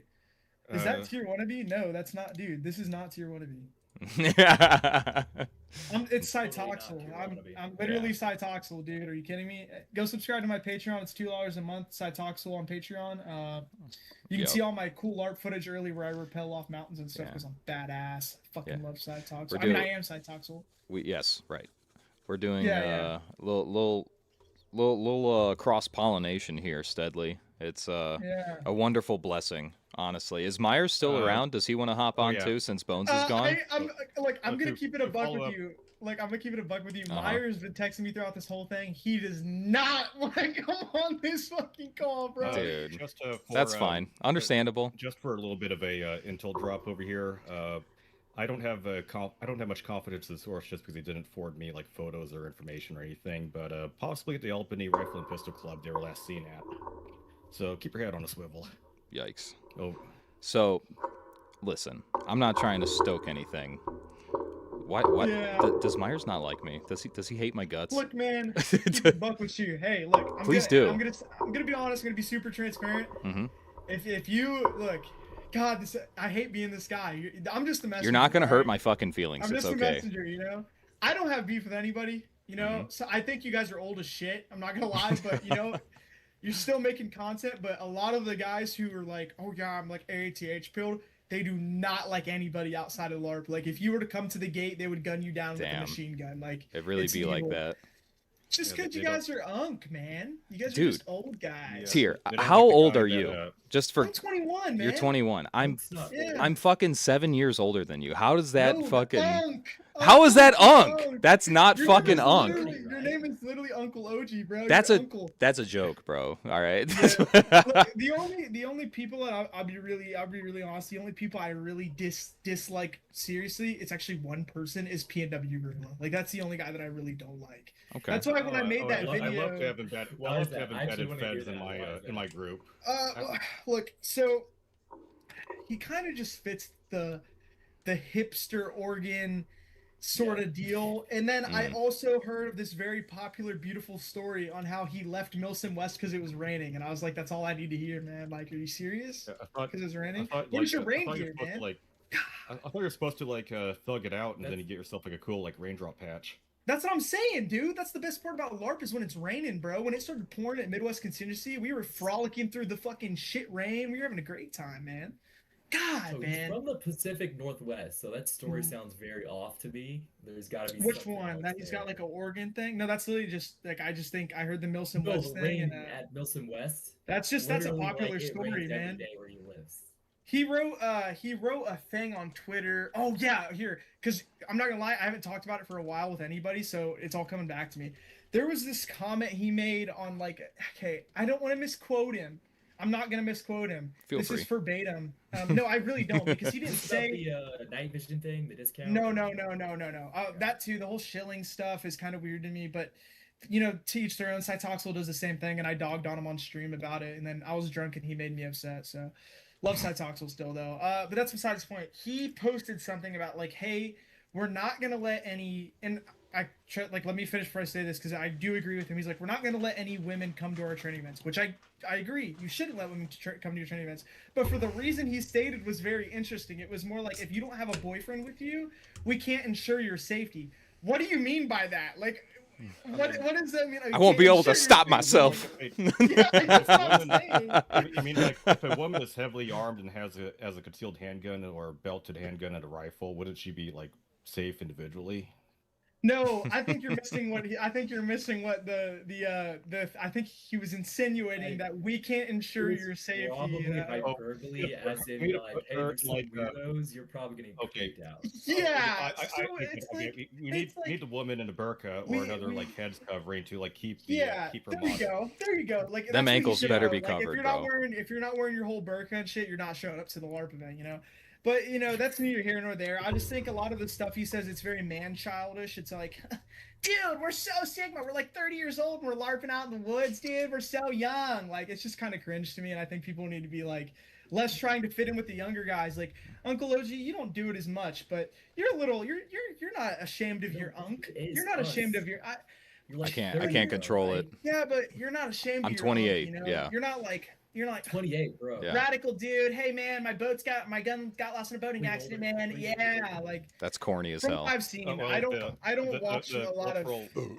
Essentially the cultural flaws of older millennials, right? They're trying to be Zoomers, you know, and they're Mhm. trying too hard. And it's like, dude, just be you, man. It's just kind of cringe. That's why I don't like PNW. That's why when I made the Black Pill video calling you guys all rear echelon, which is fucking funny, by the way. That was good. I had Rhodey's Plaid in there. I had you in there. I had Risky Christie. Yeah, Risky was in there. And Yeah. it was I so have funny, I bro. have no problem being Fucking- behind the wire if it provides good information. Did And you did you really- see the I really appreciate you not freaking out. Oh, dude, dude. Fuck you, Tier on You I took really- it on the chin. And I that was really awesome. do That not was give a fuck. great. And I plus, know it's great. did you see the I mean, I don't blame you if you didn't see it. It's a fucking 35-minute long video, but the man. the CQB video where I was talking about the types of people that do CQB, and I was like this group of people, will call them the tier 1 wannabes, not the LARP YouTuber.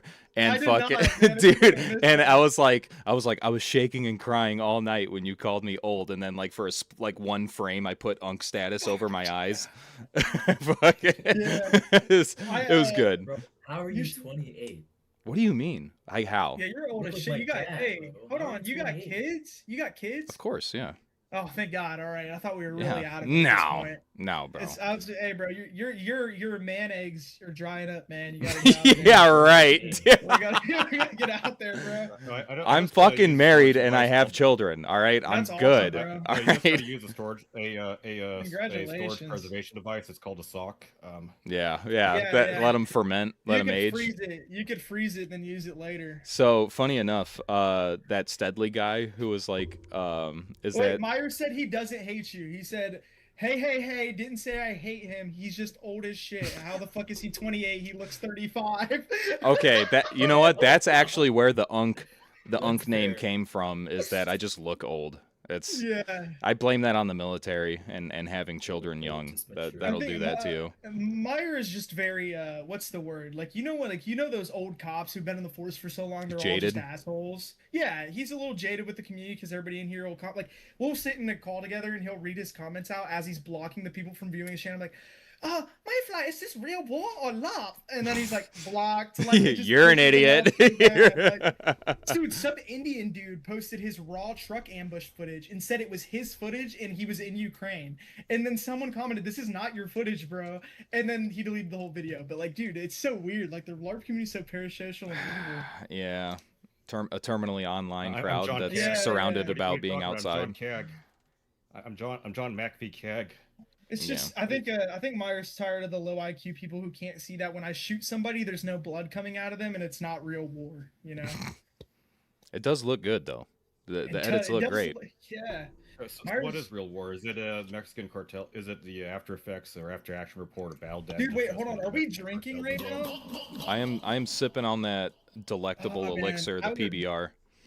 I would drink, but I got really drunk last stream. I did, and I got bullied by Cytoxin. I'm not. Ah. I'm afraid he's like in the corner. I have like a fear that We like I'm will gonna get not super take drunk and advantage Uncle of you, Odu's I gonna be like- promise. No, I feel like I don't trust you. I feel like you have Cytoxin on call ready. Like, Yeah, drunk, get him in. he's literally right here. I just have to make one click and he'll Yeah, be in the yeah. call. And there's just a tier wannabe. Ah, no. No, I'll say Oh my gosh, you're the this is- first person to actually like respond and be on the Because I'm an show. open book, man. I'm not gonna lie. A lot of LARPers, it's like I a respect faction. that. They don't want to talk to those guys. Dude, I got after all the drama happened after the problem with LARP video went up. I had some dudes like, yeah, fuck this guy, he's stupid. And then I met this dude who was making videos about me, and now we talk every night. We play Tarkov every night. We're best buddies. You know, he's gonna come out and train probably, hopefully in the summer. Yep. Love that guy, Chris. If you're watching, I fucking love you. You're great, Chris Chris. But yeah. He's also a new LARP tuber in the sphere. He's a little stupid still, but we'll get him there. We'll, You know, that he we'll he groom said him. some things. Yeah, we have And to, bro. I want to do more LARP too, but the problem though is that everyone I would see, they would have access to a water source. They could filter water. I Yeah. don't. I end up just drinking all there, my man. water, and I'm like, crap. If I go beyond my vehicle, I'll actually like get lost and die. of Hell no. dehydration. How the fuck not is cash money. 22 nephew status? That's nah. The other That's- Me? thing I'd see is See, is and now that this just guy, make I said videos like Tarkov, and Hammer now this Company guy's does trying to it. play with me. Garfield, man, I'm not playing Tarkov with you. You're probably 15 years old, bro. I literally had to make a post on my Instagram. I was like, hey, anyone want to play Tarkov PvE? You have to be 18 or older. Nobody messaged me. because You gotta all my age viewers are verify. like teenagers, yeah. You gotta be the faithful sheriff. That's what you gotta Dude, do. I know. Faithful tier wannabe stream with 15-year-olds. Yeah, that'll look good on the record. Hey, dude, that was like a big Recognize- inside You joke gotta for a long play time. The Roblox version. That's hip with the kids. You gotta play the Roblox version. Dude, that was My name on Tarkov is Epstein. ERS or ERN. Yeah, yeah. Yeah, my name on Tarkov is ERN88.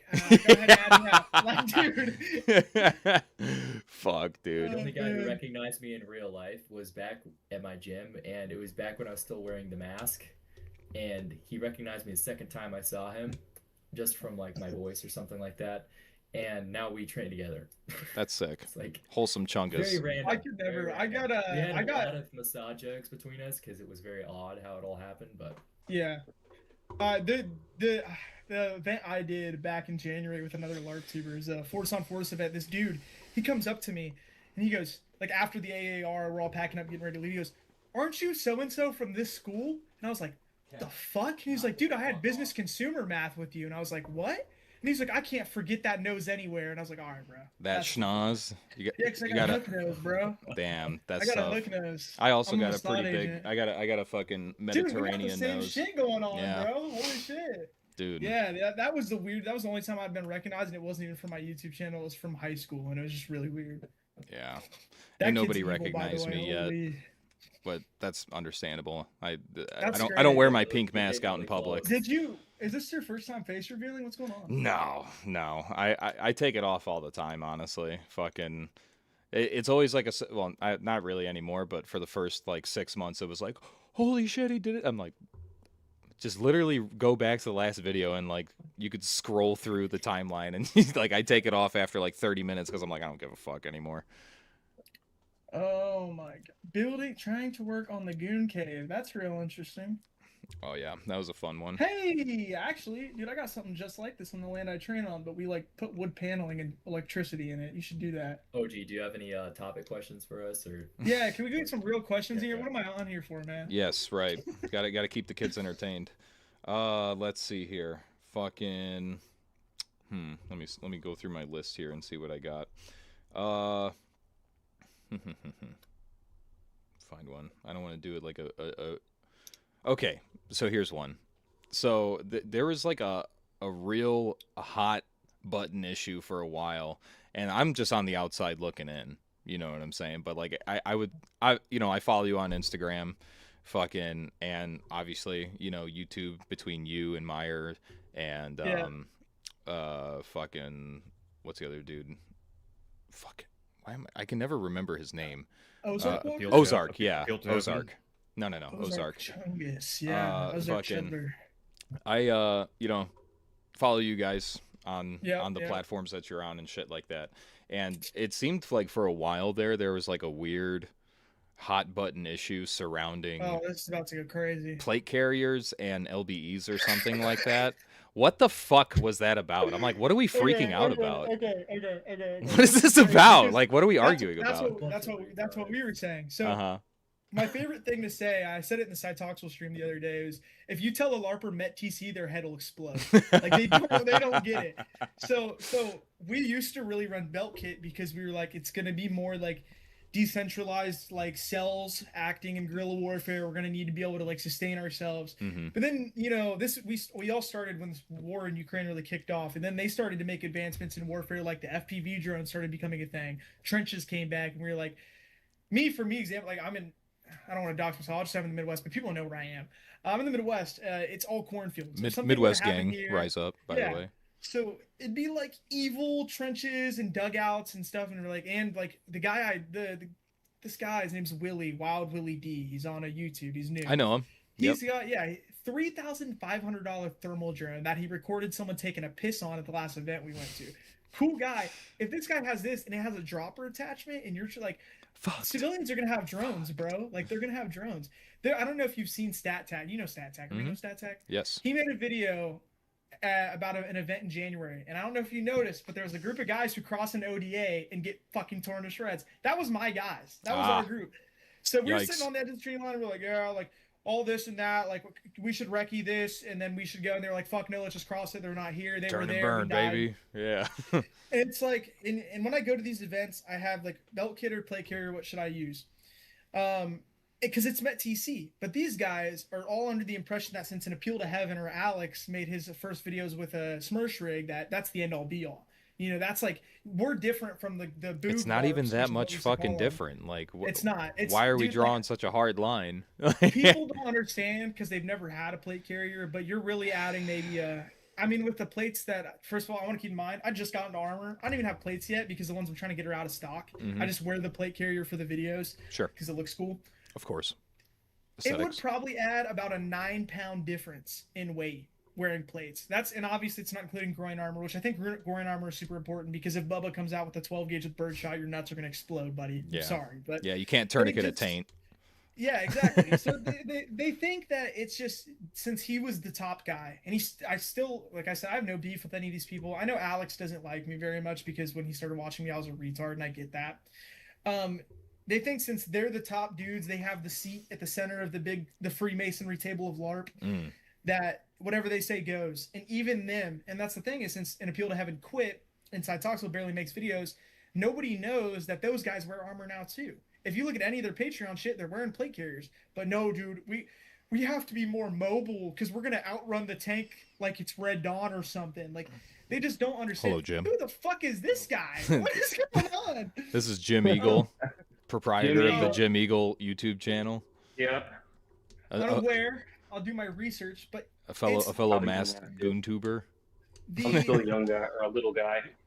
the whole like plate carrier versus belt kit thing is just not even us, because I've told them a million times, we don't care what you guys use. We'll use whatever you think's best for you. Like, I get it. Mhm. And then I'll have dudes who think I hate them. I'm not gonna say his name because I already had drama with him, but he was like, well, I have a plate carrier now. Does that mean I'm cool now? No, because you're still stupid. You don't even have a rifle. Like, you know, like they think that it's We're going so far out of line yeah, here, I know. like We're- out of we're order. downstream. We're downstream. Like the more important thing is, are you present? Do you have a Yep. pulse? Are you willing to learn?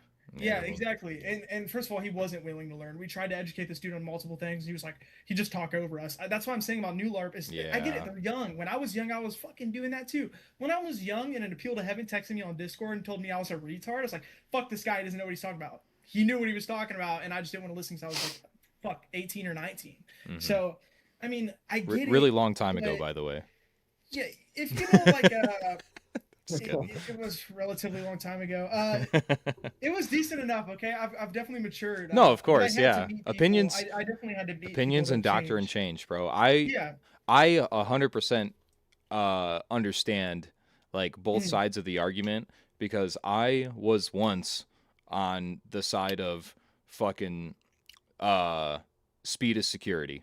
You know what I'm yeah, saying? yep. Fucking not to fucking blow myself or talk about pedigree, because it doesn't matter. Right. But when I was in the army, I was in a fucking reconnaissance unit. So the practices that we had, the doctrines that we had, were vastly different than a standard Right. line rifleman unit, whatever. Fucking, we did not wear plate carriers.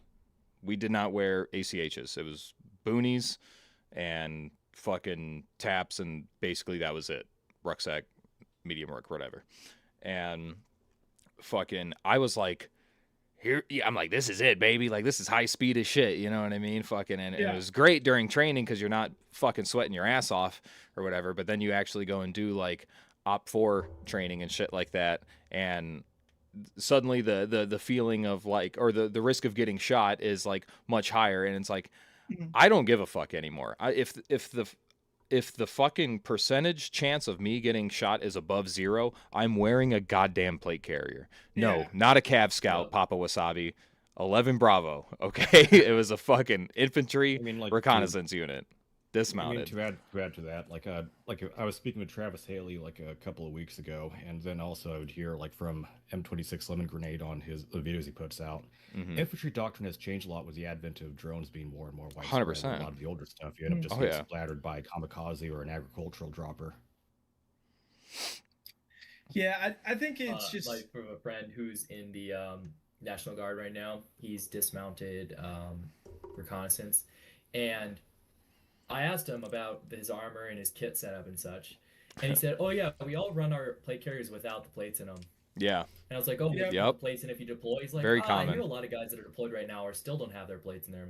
It's like, what, bro? oh yeah. Is yeah. that just like lazy National Guard stuff though?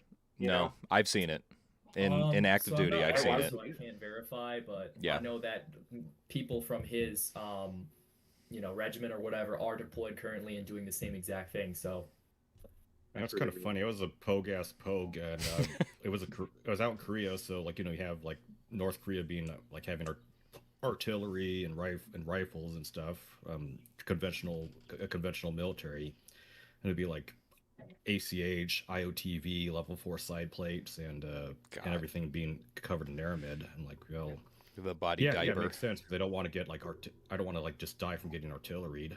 Mhm.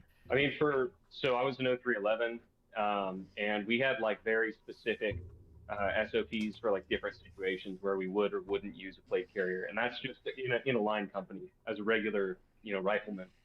And so the big thing as I was getting out that they were moving towards was focusing on China and like the possibility of war in the Pacific. And their whole thing was moving to like no plate carriers in that theater for infantrymen, because they were going to move the kind of go away from the platoon-sized element to focus more on a squad-sized element, being its own like operational unit. And then, yeah, like some people said because of the heat and humidity and whatnot, but mostly it was because of like, you know, the jungle, the limited, just a lot of considerations related to jungle warfare, less so than I guess the temperature stuff, but that was also cited. Prioritizing movement, mobility. Yeah. And that being, again, a smaller unit, they even upped the ranks required to be like, for the most of the time I was in, you could get away with being a corporal, mostly a sergeant to be a squad leader. And as I was getting out, they were like, we want staff sergeants for every squad leader position, which is kind of crazy. You know how the Marines retention rate is. Yeah. Yikes. Yeah. I guess there's just not going to be a whole lot of squad leaders around. Well, apparently they, you know, it's going to be the old school, you know, rifleman platoon situation where they're like, yeah, you have to be a staff sergeant in this role, and then they're going to have corporals. They'll be like, well, he's notionally, you know. Yeah, so. Right. Just covering down for now until we find I have a, 5 staff for the sergeants. last 2 years. I have a hot take when it comes to tactics and armor. So I see a lot of people now going the way of essentially kind of the mistake that people made during the GWAT, which is like, oh, this is what the guys over there are doing. We have to copy everything exactly 1-to-1. So everyone's running these high-speed gear and you know, the assaulting style stuff, no sustainment. And then you see a lot of people doing that now with the Ukraine thing. And they're just like mindlessly copying it. And I will engage in it. I will learn it, right? It's another tool in the toolbox for me. But I see a lot of people in current, you know, YouTube, LARP sphere, or whatever, just people I know in person. And a lot of the times they're like, oh, we got to pile on the soft armor now. We're going to be worried about drones. And we need to be in trenches. It's like, okay, well, great skills to learn, you know, great gear to have around. Listen, man, I saw an Instagram really what video. Your fight's going to look like. Are you really going to be in a trench, right? Yeah. And I know, like, hey, bro, METTC is more than just an acronym or a meme. Like, it's a real thing that you have to actually think about, right? So that's kind of my concern, is just like people just copying it. And it's like, no, it's different this time because this is the new thing. It's like, yeah, but that's what you said. That's the new thing over there in their situation. Wait. You gotta look at is I challenge you on that. I think it's not more of an issue with copying what they were doing in Ukraine, but copying without understanding. Because a lot of these dudes, like, I know a guy who's got like full round, everything's Russian, or well, not Russian, but like European armor companies and all that, and it's like, guy never trains, doesn't really know anything. I think his name's also Oxide, but it's not the gay Oxide. Groin armor is going to be incredibly important. I still think that. I believe that. I think trenches in the Midwest specifically, if something goes for more, like I said, decentralized and cell-oriented combat, like guerrilla warfare, to a more conventional fight, when people start to, like, you know, start factions, it's going to be dugouts and trenches, because it's flat. Something that people don't understand. Not even that. It's like, look at your fucking walls right now. We're not in comm block. This isn't concrete. No, yeah. Any rounds flying Drywall. through your wall. Exactly. 16-inch Also with the fucking studs. The thing with going that is important about trenches is you could be in a trench just around the corner, and someone drops some sort of explosive in there, and all you're getting is a shockwave.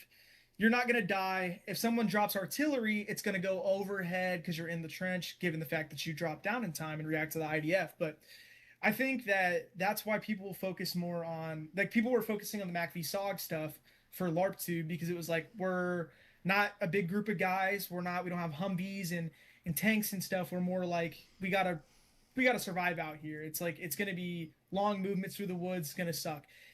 Now we're seeing a lot of stuff they're doing in Ukraine, which is completely different from the GWAT, because the GWAT would... I really don't think the GWAT would be anything like it would be here at all.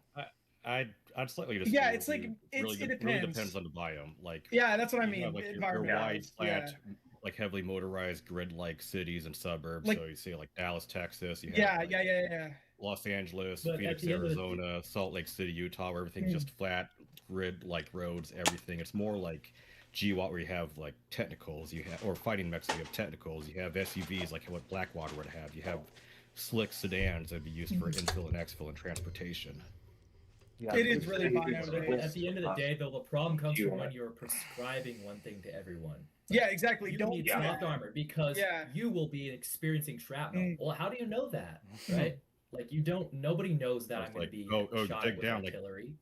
Well, dig down through concrete. What are we talking about? Any form of like I said, if it goes conventional, which wouldn't be till like deeper in, like I said, when it comes to the MACV SOG stuff, that's more early. Like this is a hypothetical. Everybody has their hypothetical SHTF, but you're going to be decentralized in cells, doing things to survive, taking like in Tarkov, you're attacking convoys. You're hitting convoys. You're resupplying your own guys. And then once more logistics comes through, when people start to like, hey, I like what you believe in, I like what you believe in, let's group up together, let's go do this big operation, and it gets bigger than that, or like let's say, I don't know, God, I don't even know how to explain it. Let's say the Ohio Alliance or the Ohio Empire declares war against the Indiana Illinois Alliance. The Midwestern separatists. That was one thing I was going to ask you. Keep this in the back of your mind. How do you think the Midwest will Balkanize? I will answer that. Okay, but continue on your thought. I think, should you have fucking, this is thing, I think Meyer said this in his most recent video, and I've been saying this since I talked to my buddy who is building out like a Ukraine style kit. Lose the neck armor, lose the fucking shoulder pads. Your most important is going to be side, front, groin armor. Because those are like your vital pieces that you like cannot function without. If you're arterial thorax, conjunctions, anything, I mean, neck is important, but it's like you also should be able to detach that neck armor. If like it's more of like you can make the argument for or against neck armor. I don't think everybody should be running around like the Modern Warfare 3 Juggernaut. You know, like that's stupid. And like I said, what he said is really important because he said it's environment oriented. There are guys who are going to be out in the fucking PNW who are going miles in the woods and they're not going to want to wear armor at all. And they're probably never even going to see contact. I get that. That's what I'm saying. Met TC is so important, but nobody knows what it means because they think, like I said, they saw an Appeal to Heaven do belt kit, so they did belt kit. Now people are seeing Meyer do the AVS with the groin armor, and like we have to do this too. Not everything applies to you, and I think that's usually where the argument comes in. Is it never applies to everybody? No, I totally agree. It's like whatever's going on in say like rural Maine or New Hampshire or whatever is totally different than someone operating in like the deep urban area of Oklahoma City. Exactly. There was a guy who was back in the day. God bless his soul. Don't know where he's at now. Rumor is he quit YouTube to play Arma 3. His name is Helios, and he made a really good video on how to study like what wars to study depending on your environment. And he was talking about since how he was in Texas, he was studying a lot of the stuff in Syria. That's a good video. Yeah.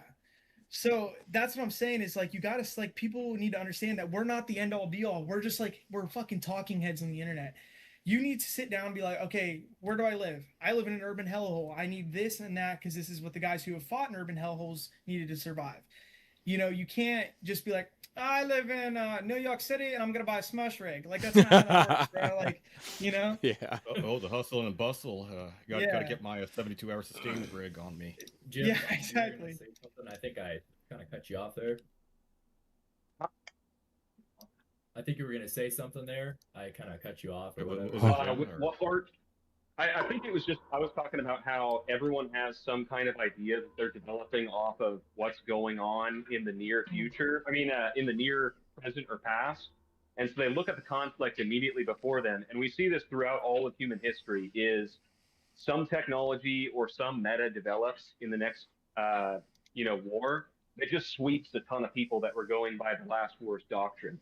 It's kind of like the concept to me is how in World War One, they developed a certain idea, and those World War One vets passed on ideas, or even the staff NCOs who were still in, passed on their ideas of warfare from World War One to World War Two guys, who then just got like smoked because they were going off of old doctrine, or other things like the Air Corps becoming way more developed and stuff, completely fucked up a lot of the armor. Or armored cavalry guys and stuff. Like, it's just one of those things that throughout human history, warfare is a game of cat and mouse, and you're always playing rock, paper, scissors. with stuff. And so whenever people look at Ukraine and are like, oh, well, that's the thing to do because that's what's going on over there, and it's like, yeah, you and every other moron on YouTube is looking at that, thinking that's going to be the thing, and the 5 other people who are like, well, everyone's going to go and do this now, it's a game of cat and mouse. Yep. Guh. Yeah, I've been playing with this idea recently, and that is, it seems like the way that this usually goes for conflicts that sprout up in random places is that there's so many things that are very obvious about that location and the conflict and the actors and the tactics, but they never are apparent until it's already in full swing. Then everyone like learns really fast and figures it out and changes things. But you guys could, I don't know what you guys think about this, maybe correct me, but it seems like people very rarely are able to look at their situation and figure out what those things are going to be before the conflict starts. And like you have other part of places, that for is example, that you don't know what belligerents are going to be involved, what sides they're going to take. I mean, it's because the traditional understanding of war is that it's just the forced branch of politics. All war is political, and so it's just figuring out who's going to tick first, or who's going to, decide to bring who decides their political means are no longer fun for them, and they're going to push out via force. And so, like in America, everyone's asking, and everyone constantly tries to game plan what a war or an SHTF situation in America would be like. And we have no idea. Like, it could be the degradation of society that leads to like your local homeless guy being the biggest threat to you, or a couple of a bunch of dregs that just wander around, or it could be the National Guard, or the lumpen proletariat and the bourgeois combined to one horrifying force to destroy the harmony of our country. Yeah. Yeah. What do you think about that, OG? I don't know what I missed. Tranny talk. Trannies. Weaponized gay sex freaks. All right, No, Uncle OG HRT R Quinn. Who? Which one? Oh. Anyway, continue, Jim. What were you saying? You said you guys were talking about what? We were just talking about how, like, a lot of people, it was kind of the topic you left on. They try to game plan the conflicts that they're, that look to be right in front of them based off of conflicts immediately before or whatever. But the nature of the game is it's going to rely on the factions in your area, or the, groups of people in your area that will turn into factions. And it's going to rely a lot as well on, your environment, and the people and stuff like that, like you were saying. Their capabilities, so are my they point motorized? Do simply they is have? that- Go ahead. Yeah, like are they motorized? Do they have access to off-road vehicles? Do they have some sort of ISR or airborne asset? It's going to be a very developing situation if something ever happens. Did they suddenly show up with Type 97 assault rifles and Type 81 light machine guns? Yeah. There's a cat walking around in the background. This cat's evil, by the and way. my simple observation is just as a random retard is just that it seems like people try to wargame things, people try to figure things out ahead of time, but it seems to me from what I've seen that you really cannot fully understand all the variables and the things that will make themselves very apparent. For example, Ukraine, like right now the Ukrainians have like no air superiority. Right? Nope. They did not. That's not something that you would have thought of before. And so they have this no air superiority, and then there's constant patrolling of drones. So movement is almost impossible, right? With these thermal drones all the time. Yeah. That's not something that people would have really thought about before, right? Yeah. That's why we focus It's very so apparent much on now, it. right? It's now Yeah. it's obvious, and then if you don't adapt, you're going to get killed, right? Right, but regardless of what sort of situation it is, there are always some consistents. One is that you need to be like fit spiritually and physically and mentally. You need to have a good supply of water, shelf-stable food, field deployable food that you can carry around just to not starve. Have what clothing and equipment to keep you sheltered and clothed in a wide variety of environments, especially the ones you're in, and be proficient in like basic hard skills like rifle marksmanship or first aid. Especially. And having a bunch of friends that you've done a bunch of training with too. Of course, yes, certainly, 100%. I think people don't the soft skills as much that are more, and I don't know how you would instill this in training other than like a really tight knit group that has rigid cultural, identity that they have with them. I love listening. Y'all heard of Zoomer Historian before he was banned? It's history Yeah. stuff. It's not Yes. war stuff at all. But his series Hana, on come on, man. Franco was Relax, would really you? interesting because it talks about Fucking dog. the Catholic fascist army versus the communist army. And one of the things that the commies would complain about, they found in one of the diaries of their soldiers, was they would take 3 months to take a village or like a stronghold or something like that, and then in 3 days the Catholics would take it back. And it was just one of those things that like it's the spiritual motivation of the Christian forces that commies fight all around the world, which they have trouble with the idea of people dealing with their mortality. And it's just like Bushido, where it's like if you go into battle worried that you're going to die the whole time, you're going to be timid, and it's a self-fulfilling prophecy. If you go into battle like my soul is sold, I've made my amends with God, like I'm good to go, let's kill. It's something that you can't buy. Yep. As Isn't it that why, like, in says the Middle East, you have in the like good book. faith-based partisan factions out there that a lot of Philippians. them would have poor combat performance, but would be out there and have like some sort of unifying, strong core or fairly strong core and identity. Jim, Yeah, there's a passage in Philippians that really reminds me of that. Philippians 1:21. For to me to live is Christ, and to die is to gain. I love it. Yeah. Dude, nothing fires a guy up like the Bible. You know what I mean? Or- Honestly, man, dude. I was gonna say, fucking tier wannabe. Yeah. You be. I obviously, you're a man of the faith. Why don't you be making content about that? Motivate these young men. Look, I have I'm not non-denominational, but technically I am. But I have a very different belief system when it comes to Christ. In that I don't like that a lot of these churches that I see are very thou shalt not kill, and they don't understand they try to keep us down and make us docile. Like we must be all forgiving, acting Yeah. like Christ. Like Christ literally, he showed up with a sword. He showed up Yeah. with a sword. Mhm. People don't understand that. People think as Christian men we just need to be like, yeah, man, like I'm sorry, bro. It's hey, man, take it on the chin, turn the other cheek. No, bro, you don't always turn the other That's cheek. work of the devil. All right, that's was not the a true very- church. I think we're in agreement with that. That's not the true There- church. There's a very good quote somewhere. It's not from the Bible, but it's from a pope. That it's like you don't argue with the blasphemer with words, but rather by running your sword through his bowels, sort of Yeah. deal. was And that's so aura, by the way. I But know. I said something recently to somebody. We were talking because there's this guy. God, I hope he's not watching right now. We were talking. He wants to go to Ukraine, and he is not an inspiration, but I wouldn't be as off well as I am without this guy. And he's Mike kind Tango of like Whiskey, a what's ghost in up? the LARP community. And he was talking about how he's going to Ukraine because he finds it a righteous fight.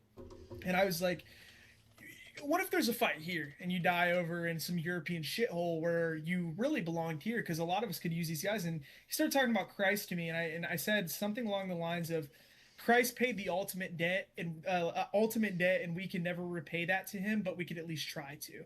Like in that, I feel like that rings true with a lot of the LARP stuff, because in my eyes, if something happens, I'm doing it for God. I'm ready to fight and die for Christ and my beliefs any day. I'll lay down I'll shoot myself right now, Christ.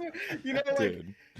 I'm it's a lot of people. That's why it's like when I see LARPers who don't believe in anything, it's like, what the fuck are you doing this for, Yeah, man? just Like, nihilism.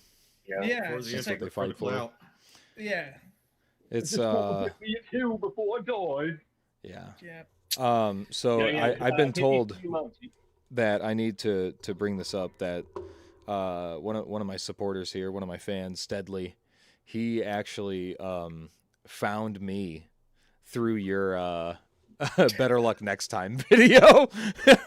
He was like, who the fuck is this guy?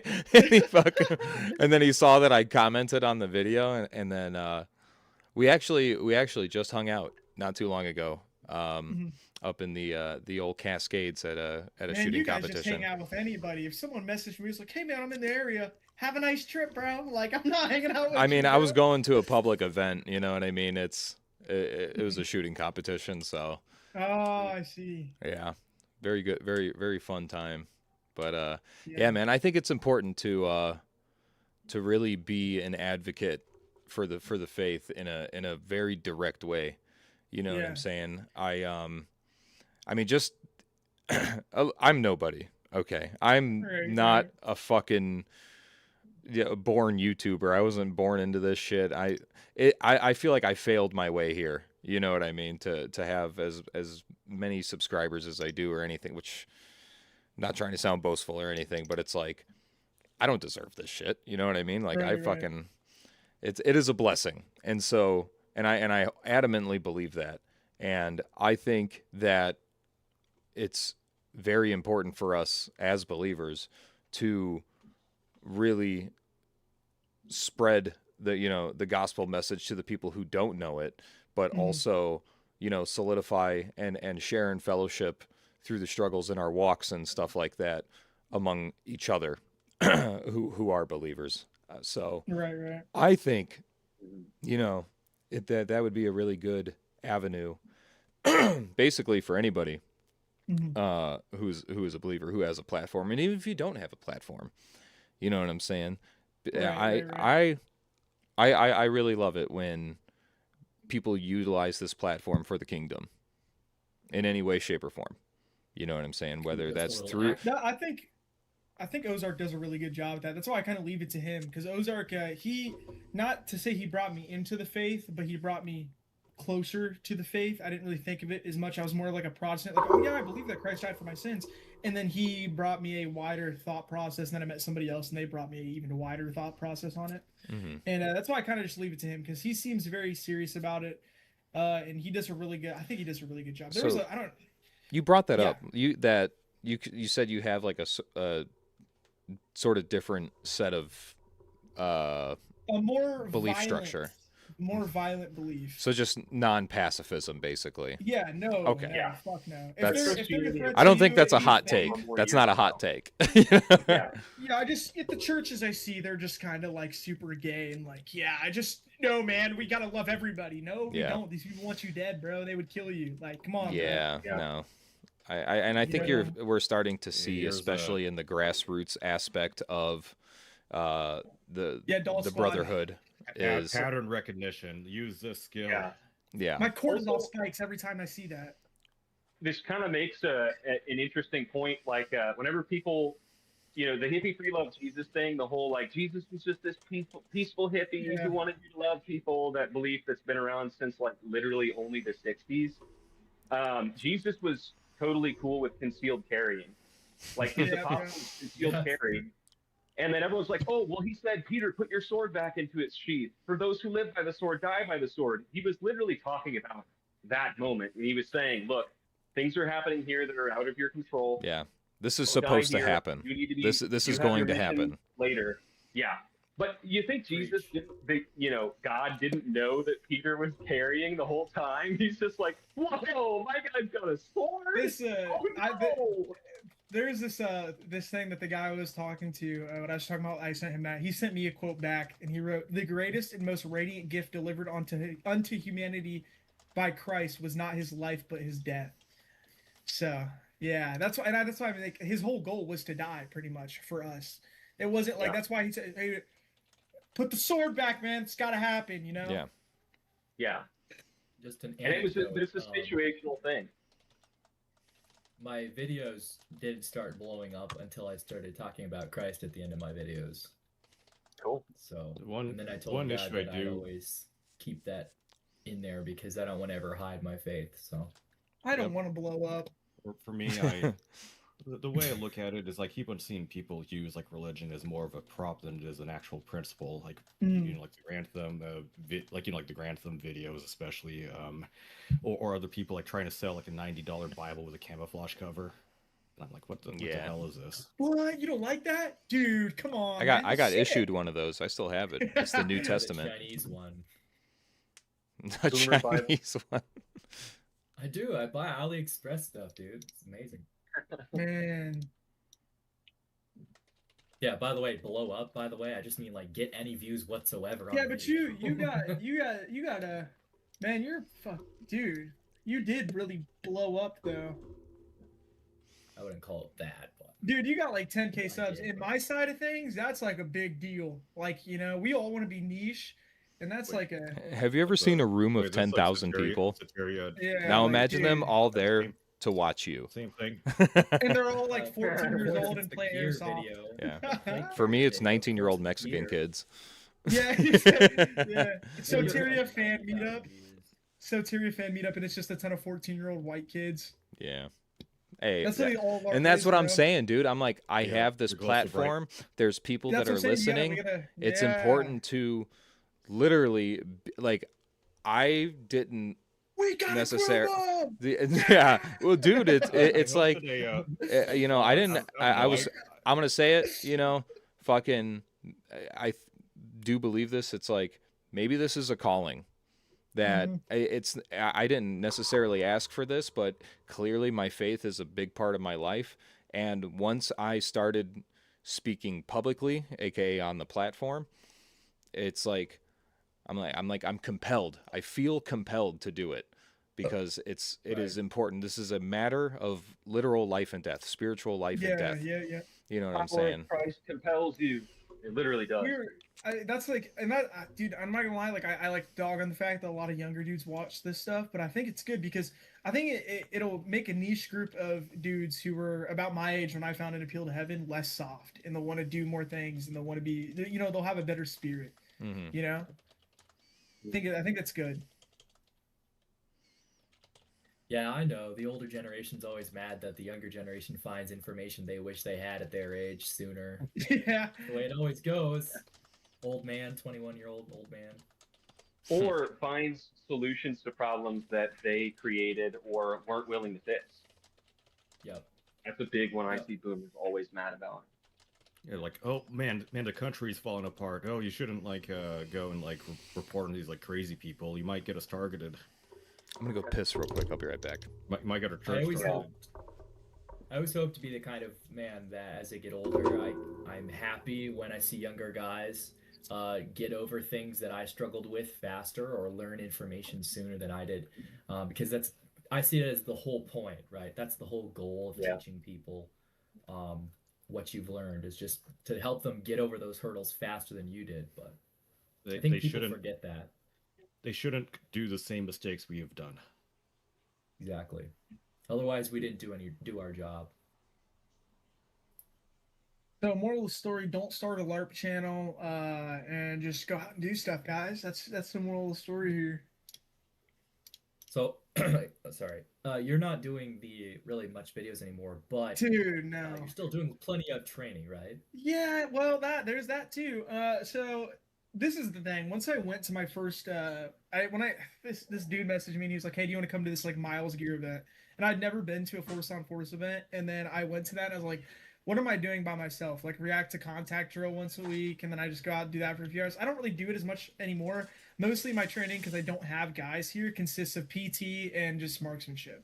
Just because I've drilled everything, and studying new stuff, obviously. But there's not much I can do alone. I don't have guys. You know, it's just whoever collabs with me and comes over to the great state of Ohio to come and do stuff. So I do train though, just not, you know.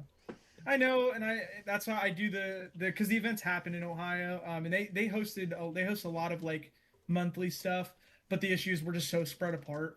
They wanted me to come to like I wanted to go to this basic infantryman class they were hosting May 30th, but all 4 of my tires have dry rot and my shocks are fucked up. So can't really drive 4 hours to this event unless someone wants to take me. Yeah. Sounds Are like. you voting for Raman Swami? No, I was gonna vote for dude. You know. Oh, I probably shouldn't say that. It's gonna. Fuck, never mind, I can't say that. It's gonna dox me. No, but I had a run in with Vivek, if that says anything. I saw him at one of his rallies, and yeah. No, but I didn't vote, but I would have voted for Casey. So You know Casey who I Fish. had the awesome experience of running into at an event during his campaign? fucking Beto. Do you remember that during Yeah. the guy that would like. Hell walk yes, water we're gonna look ban over- your AR-15s. That guy, dude. Oh my god, that was so fun. He had a fucking he had a rally in Gary, Indiana, bro. Bro, And, Indiana. oh yeah, You live in Indiana? I do. Yeah, Dude, you got to come to one of these events, man. They're hosting the Big Miles one next year. I You was gotta just go. gonna say, gotta dude, go. if you ever find your way into my neck of the woods, I have a training group that My buddy I do who's in your monthly neck of the stuff with. woods, So I should link my buddy up with you guys. 'Cause Yeah. He doesn't train as much anymore because he also has nobody in Indiana. But I- he came to Ohio for the event in January, so. we Very we cool we guy. have I belong to a personal goon squad. It's a we call ourselves a mutual assistance group, and Oh, that's what they all call themselves. yes, and I call mine the barbecue group. mm, The barbecue club. Yeah. we train once a month, Very and great, man. we do all matter of different skills and training stuff, you know, range stuff, preparedness stuff, sustainment, medical, blah blah blah. If you ever want to come out, dude, fucking let me know. It's a good time. How close are you guys to Indianapolis without doxing yourself? I'm closer. I'm in the northern part of Indiana. That's probably more than a 3-hour Yeah, drive. I am much closer to you than Indianapolis. It sucks. Okay. Yep.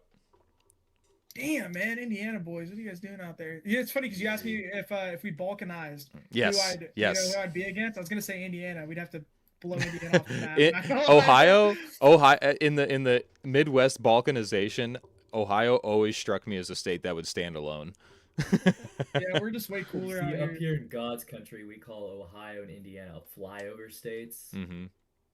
Dude, this is where all the real guys are. That's what Meyer said. Meyer said all the Ohio guys go. hard We're as fuck. walling off Illinois. We're gonna wall off Yeah. Illinois and Why let Illinois? them fucking. Well, actually, we'll wall off just the Chicago area. So basically, Cook Chicago and County. Springfield. Yeah, Man, Cook you guys got me County, on the Springfield, screen right now. and fucking the rest of it, because the rest of Illinois fucking hates, you know, the city parts, Springfield and Chicago. So they're Yeah. welcome to join and be part of Greater Indiana, and we'll merge and become Illiana. In my honest response, I think the Midwest would unify. I think For sure. the Midwest separatist forces would be a very Have you very real heard thing. of the Wisconsin. time traveler from 2036? His name's like Tim Tully or something like that. Kennedy.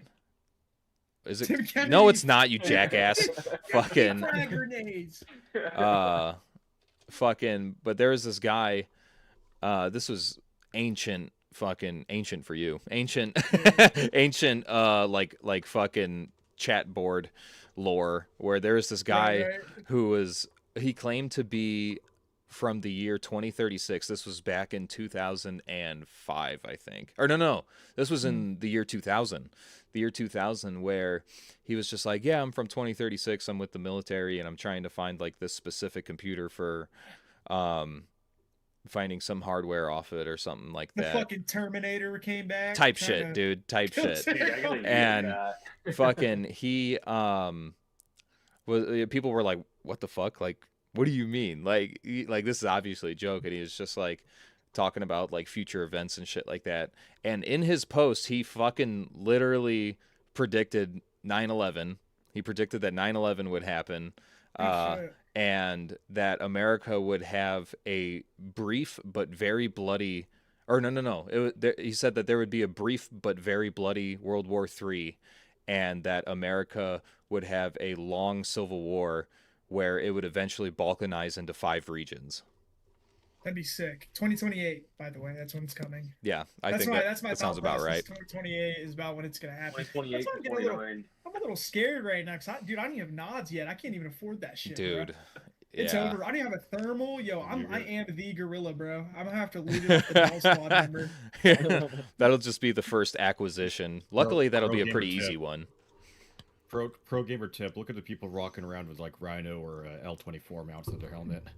Mm. I just gotta find out where to buy them. I know get banned for KJ and using Night the wrong word in Vision. chat. I can put you in What? contact with somebody who helped me get night vision if Dude, you're please, interested. please, because This need man is night a vision. fucking expert, okay? Like he's like an industry expert and he's a good Dude, homie I'd of pay mine. someone to build me one. I'd pay He someone he like. can. He can build you he know? builds them. That's what he does. But I want you guys to keep in mind, like, it's really rough out here in the Midwest. I got like 23 cents in my bank account right now. So. I feel that, dog. I'm not trust me, I'm not that I have a decent job and I'm still not that well off. Me too. Me too, man. It's I it's make hard out most- here I for a make pimp. more than most people my age, and I'm like, and I'm gonna be honest, dude. I'm not the most perfect guy. If my job asks me if I want to leave because there's no work, I'm out. That's Yeah, what oh, happened yeah. today, bro. Hey, they were like, Time "Do is you money, wanna- dog. do you want to sign and leave right off the rip?" Yeah, Yeah. I do. Like, I don't care if I got 10 hours this week. I'm Dude, balancing, dude. That I'm never out. happens where I'm at. I'm literally still it's- in my work dude, we're gonna- clothes right now. We're in a dry season. We don't get. See, it's funny because then at the beginning of the year, you got like you can leave really as much as you want because there's nothing to do. Mhm. As soon as like September hits, you're there for 77 hours a week, man. the ball crushing factory. Yeah, like it's fucked, bro. It's so fucked. It's great. It's on and off whether you're suffering or not. But then the Yeah. money comes in the winter, and you know. That's where Yeah, dude. I mean, I'm in the I'm moving position back with my right mom, now bro. I don't where fucking me personally, so I'm pursuing VA disability stuff because my back is fucked up because I'm old Boom, because my I'm mom old did because I'm that. old and retarded and fucking yeah. fucking I'm trying to do that and it's looking pretty good. It's more of a marathon, not a race, you know what I'm saying? But eventually I want to get to the point where I can literally take the winters off if I want to. You know what I'm Yeah, saying? yeah. And just work in the summers, you know, make my money there and then fucking have Hold on. the rest of the year to fucking chill. And it's kind of tough because these Midwest winters are fucking gay, bro. It is so fucking. man. It's cold here. I'm not kidding. Like I measured it out last year. It was like below 50 degrees for 8 months out of the year. Like that sucks so goddamn hard. And most of those months, it's below 40. Like for 6 months, I would say it's probably below 40 degrees with the rare, you know, over 40 day. It sucks so fucking bad. And Yeah. I need to get out of it. I'm trying to escape the fucking rat race, dude. And I mean, hopefully that's through YouTube if that happens, you know. I mean, it worked.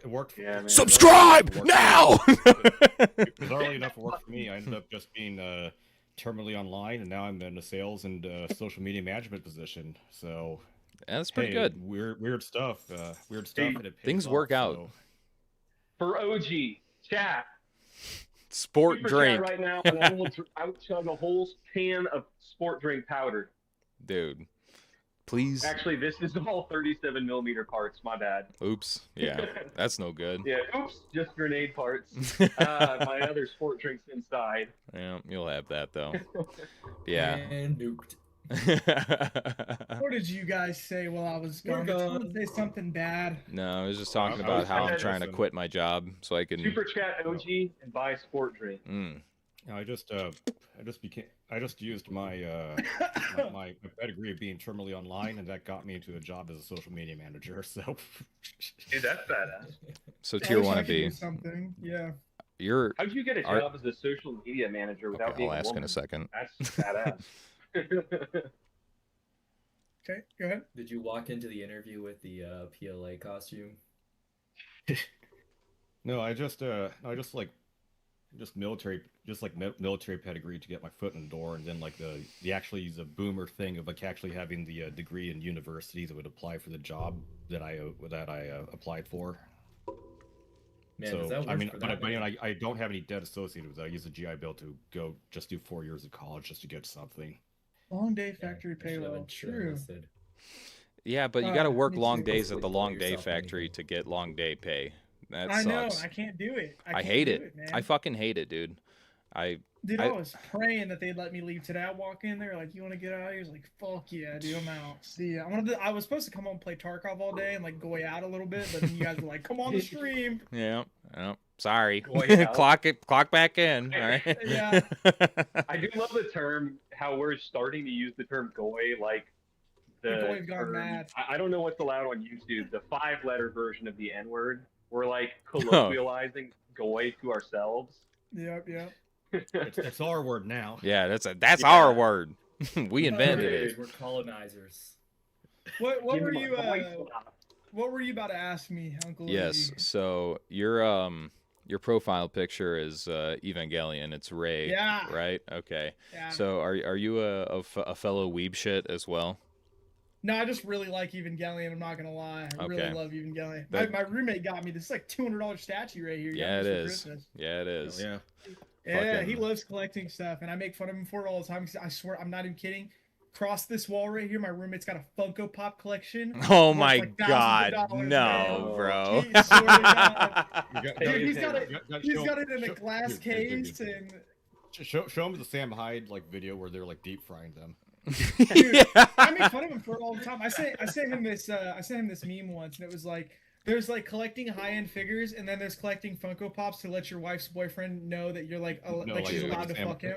No, like Sam Hyde like just bought Dude. like off Amazon I saw, like yeah. $4,000 good, in Funko Dude. Pops. Yeah, dude. I mean, Dude. the Funko Pop thing is crazy. I'm not a big anime guy. I'm not gonna lie. No. If the anime has like a deep meaning to it, like Evangelion did, I watch it. I liked Cowboy Bebop. I liked. I don't know if you guys know. Dude, Chris is definitely watching. He's gonna fucking geek out in my DMs because I mention this all the time. Gunsmith Cats. Yes, That bro. doesn't have a Yes. meaning, but I love So Gunsmith good. Cats, bro. So Yes. fucking good. God, Gunsmith that's so Cats, man, good. they Hey, should've made that into a whole by the series. way, it's on YouTube. One of I my know. That's where I was watching it. Yeah. one of my subscribers fucking subbed to me, and I think I was talking about it, and he's like, "Oh, dude, I have Yeah. the series on my channel." I'm like, "Oh, what?" I was like- and he has they literally should've all made 3 that, episodes. I was like, they should've "Fuck made yes." that Drop one in the chat. I can't believe that was only a 3-episode deal. That was such a Yeah, it's Man, it's man. OVA, but it's so good though. It is so it is good. so good. Fucking God, I love Gunsmith Cats. yeah, no, there needs to be more of that. I was gonna change my picture to the what's her name? What's her name? The blonde God. chick. Yeah, the blonde chick. Her name's not Riley. Is it? No, I think it's. I don't remember. Alright. Wait, the small one Can't with the remember either. explosive. Mhm. Yeah, the explosive. The grenade so chick. cool. I remember seeing her somewhere and never knew where it was from. Then I found Gunsmith Cats or something. Like, oh, that's why. Is it? No, Riley's the main girl. That's Hmm. the main girl. That's like the browner one. Yeah, Ah, fuck. What's Brunette the blonde chick. girl's name? I don't. Yeah, I don't know, but God, yeah, dude, no, I do love my Evangelion. I heard they were making a new series soon, and I got hyped. I liquidated a little in my cargo pants, and I heard that. For the community, I don't do much. I don't want to be like labeled as a Discord moderator, and I don't trust other people to run a Discord if I have one. I did host a camouflage contest over in Eugene, Oregon, and I can't find anyone. I didn't show up either. So Bucky, if you had a Discord, it would be compromised so fucking fast. no, it'd literally be Lucky, just I an got the FBI joke. Dude, I'm not gonna lie, yo, your Glow So Bright. Glow So Bright is one of the reasons me and my mom got into an argument over politics, because she is paranoid as fuck, and his YouTube channel freaked her the fuck out, Hell man, yeah. bad. And I was like, dude, mom, Talking the about transgenders weaponized are gay not sex coming to freaks. your door. Like, calm down, mom. The true outs are coming, you know? And she's like, they're just arming their. And I'm like, mom, you know, it's cool, bro. It's all right. You know, most of them kill themselves anyway. It's all exactly. Oh, that's a clip. That's funny as fuck. God Oh, forbid they man. learned what Al Qaeda did with suicides. Make them productive. Dude, Yeah, right. I only go talk Don't to my tell 'em mom about just to that. hear her TikTok, little conspiracy theories. TikTok. The squad leads over 30. What's Oh. going to happen to the attrition rate before first contact? I wanna move. I can't wait to move back in my mom, because she's a big, like, she loves to watch the protests and stuff on YouTube. She was like, "Oh, you want to move back in?" Because I'm trying to save money and stuff. And she Of was course. like, "I was gonna use your room for my streaming setup," because she wants to become one of those people who stream the Oh protests. And I was my like, "Mom, god, no." bro. Do 'Cause I was like, not. what if people find out your son's tier wannabe? Like, it's over, dude. Don't do My that. mom is obsessed with that shit, dude. My mom was just talking about the other day. She's like, "I'm gonna do a flag wave in town." Nope, don't do that, mom. Like, my mom's like an old Navy vet. She got blown across the runway by a fighter jet engine one Damn. time. Like, Damn. yeah, she's got bad back problems. I'm like, "Mom, you're gonna get jumped. These Antifa fellas." are Yeah, gonna don't beat you do to a it. pulp," Don't do it. You know? You're Like- in their eyes, you're part of the problem. Yeah, they'd kill you, dude. I've told her that. They'll kill you, man. Yeah, they're They don't fucking care. nuts. Yeah, exactly. So, God, I love my mom to death, but she's so silly. She's so funny. Your mom should be a VTuber so she could retire early. She'll make so much fucking money. Oh, No, she's no, it should be mommy VTuber. Oh, yeah. yeah, mommy Since, VTuber. That's a niche. since she Yeah. got disabled because of her back and shit, she started doing stocks and she makes really good Oh money hell with yeah. that. Okay, never mind. That- Yeah, which fuck means my everything I said. Christmases That's were good. good. Yeah. If you She, can figure she- that out. Her handle's just Tier Wannabe's mom. Yeah. Dude, no, she Whoops. commented on one of my streams once while I was streaming. I had to block her because I was like, dude, you can't Stop. be in here. Yeah. Like, Yeah. you know? My dad Evil. did that, and I literally didn't even nope, reply to it. I'm like, bye. just can't. Yeah, I just can't. Dude, my dad's he was a corpsman, and he was also on a SWAT team. So he's one of the reasons I got into most of this. And Mhm. he watches all the LARP tubers, bro. Like he'll sit down in his big old recliner and watch like Ozark Walker and stuff. It's so funny. He tried following me on my Instagram account where I repost really not good stuff. So I was had to kick him off that real quick. Yeah, my Many dad's a such funny cases. guy. Yeah, old people just don't get it, man. No, they don't. Oh yeah. No. Oh yeah. To answer the question, how I got to the social media position is just because I know about guns and also how to not get the company into a negative focus trip position on a stream. So God. Wait, what company? Selling You alliances. mind telling me or no? I don't want to disclose. But Yeah, it's he's not gonna it's a dox national himself. Retail company that involves it's a national retail company that involves with the sale of firearms. There you Got to go. be High Point. Yeah, it's Well, high point, Leviathan right? Group. That's a good Leviathan job. Group. He's part of the problem. He's compromised. Slay the Leviathan. Oh no, they're giving me a So, salary. how They're are- giving me a regular salary. Oh no. A How are jab's a you jab. guys going to fix Guntube? We're not. There's no fixing it, bro. It's Okay. over. I'm just gonna keep doing the same Yeah. thing that I do. Dude, you know? accelerate the problem, bro. It's Nah, over. well, yeah. I mean, that's Accelerationist. yeah. that's. I'm a I don't Guntube think. accelerationist. I don't Gotta- think. Yeah, gotta accelerationist LARP. If tuber. I was gonna accelerate the problem, it would cause my own demise, and I don't want to do that Dude, because I like have you genuine intentions. we were I would shoot like myself. No, I shouldn't say we that. could have stuck around and like since we were like the talking heads almost and been like guys quit conversating with the homosexuals. We were Yeah. like, what if we just leave and let it burn out? You know, fuck it. Let 'em burn So themselves yeah, that's alive. gonna happen regardless whether or and not I hate you that, know dude. I you make hate it. content or not. In I my mean, opinion. then we'll have in-range TV be be even more popular. So Yeah, I don't watch any I of don't those think guys, that would work. man. He's too like abrasive, even to the normie. You know, like I guess there are some videos where he really tries to make it a technical video or like focus on whatever, but him as a personality is just so damn abrasive and like controversy rife, even for like the normie. That Wait, are you guys friends with Trench Grenade? no. Or hell no. Poinade? Okay, No, okay, no. good. I thought I was in enemy territory. I think he was So- in When enemy the territory. trench Funny- gets funny a enough, grenade. Trench is kind of somewhat, I'll say, somewhat responsible for my jumping off point.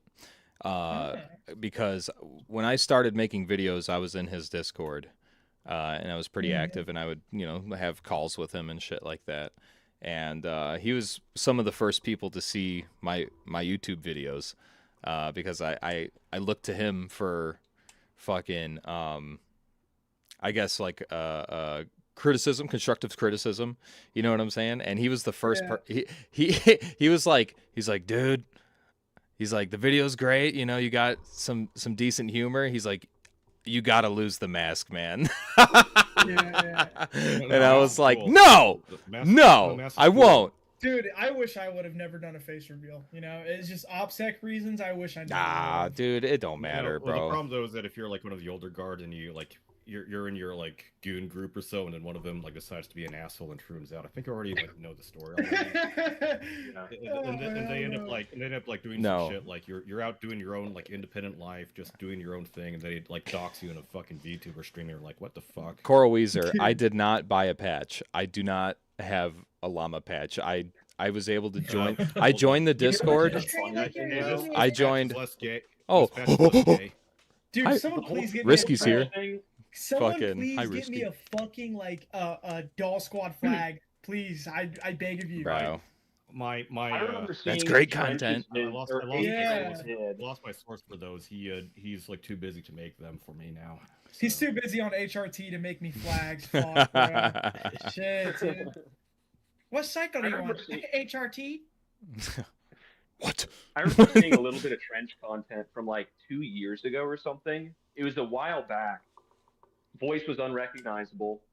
He did. I think he was masked the whole time. Yeah, Or the risky era. pretty reasonable gear. It was a long time ago, and I want to say That I was the saw golden it, era.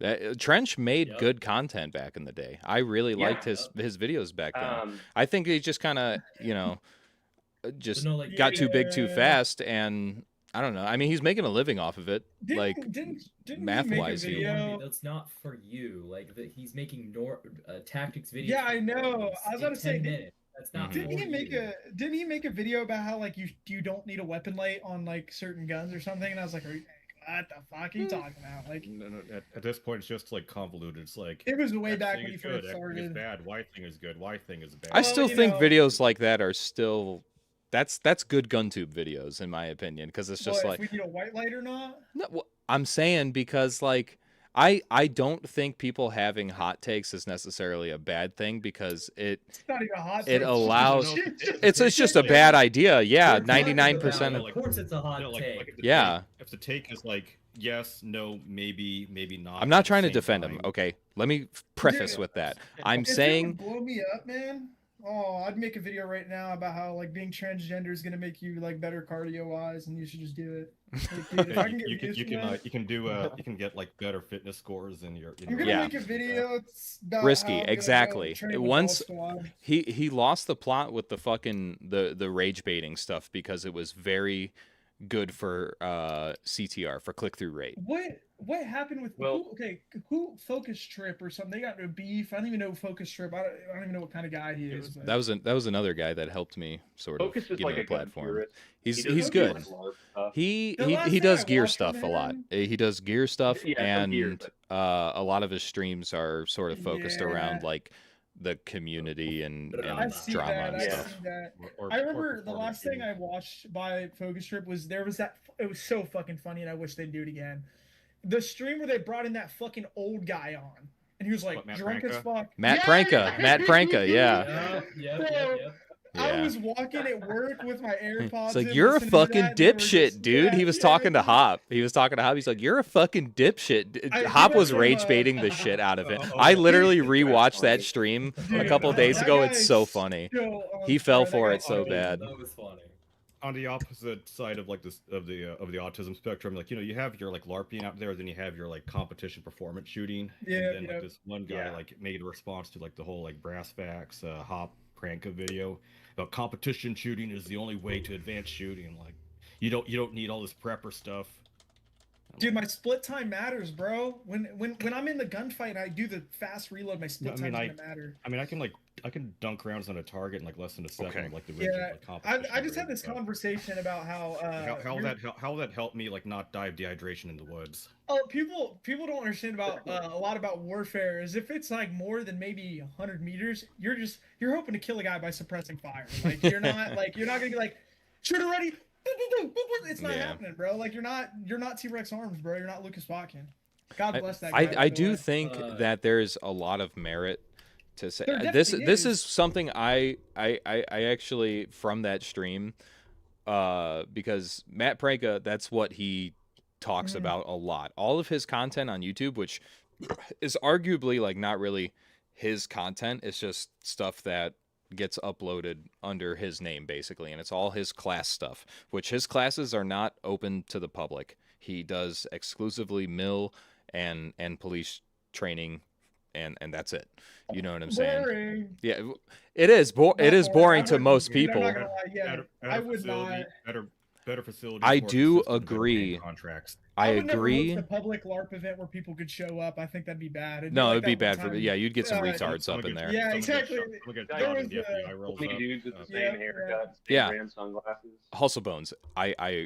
Yes, the Tenecore channel, like all that stuff where it's like they focus on just like getting better at shooting. I adamantly agree to his school of thought where, tactics like while they are important, you can teach tactics in a vastly short amount, like a much shorter amount of time than you can teach somebody to shoot effectively and get them proficient with shooting for fucking handgun, rifle, whatever platform or anything like that. That knowing how to use the fucking tools you have effectively is going to be like a huge fucking factor in fucking any sort of life or death gunfight that God forbid you're ever going to find yourself in once you effectively utilize those tactics in the first place. You know what I'm saying? Because like, yeah, I mean, we're talking about like, I talked about this a little bit in the second part of the CQB video, was fucking sort of like the anatomy or the timeline of gunfights where, you know, they can often start at a greater distance, but the goal is eventually to close in and then shoot and eliminate the threat. If you don't have the fucking if you don't have the fucking capability to just suppress in place and then have indirect come in and finish the job. But for people like us, that's not a thing. Okay, so like the tools that we have are the tools that we literally have in our hands right now. So fucking being able to be good at shooting is extremely, extremely important.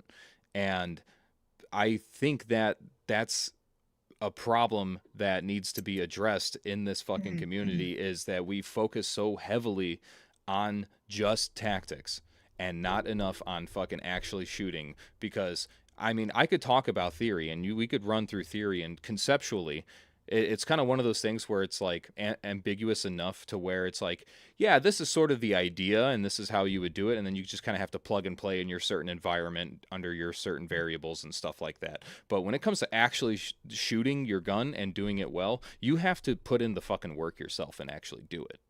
You know what I'm saying? I think it's funny because people talk about that on the other side where they're like, people will say, dude, shooting really good and fast isn't going to keep you alive in warfare. Bullshit. Like, Bullshit. Hold on. Now, because if you have somebody, for example, like, let's say like 2022 Lucas Botkin, you know, just posting videos of him in kit shooting, it's like, could this guy even ruck a mile though? Like, I think you have to... You can go too far in the other direction for sure. Yeah, exactly. So all I've been doing is PT and shooting, marksmanship and PT, because those are super important. You need to be able to focus on both sides of the pie. If you're just a comp shooter, this is like, I know that in Appeal to Heaven, he was a prior competition shooter. He still, I think he might still do competition. I don't know. I don't talk to the guy, but I know he was a competition shooter. And it's all very important, but I think like that's the thing, is some people will focus on the other thing more than the other thing, and they won't focus on both of them equally. You need to put time into both. The way I look at it is like with competition shooting is that it's kind of like going on a marathon or so, and you're wearing just, you know, like a t-shirt, shorts, and sneakers. Like you can do a marathon with like wearing nothing but boots and newts and having a rucksack on a pack on you or something, but you're gonna you just fucking gave me a really good point I need to make. What people need to fucking do, sure, competition shooting's great, sure, like knowing the tactics is great. You need to go and shoot under stress. I see so many fucking LARPers, and they're standing and shooting a target at a tree that, or like on a dead tree that they've got up, or on a peg in the woods. Like, if you're not, like, you need to be able to like wear your full kit and then get yourself gassed the fuck up, and then, because that's exactly how it's going to be. Every like simulated gunfight I've been in at these events, we're walking through the woods and some dude goes, "Is that our guy?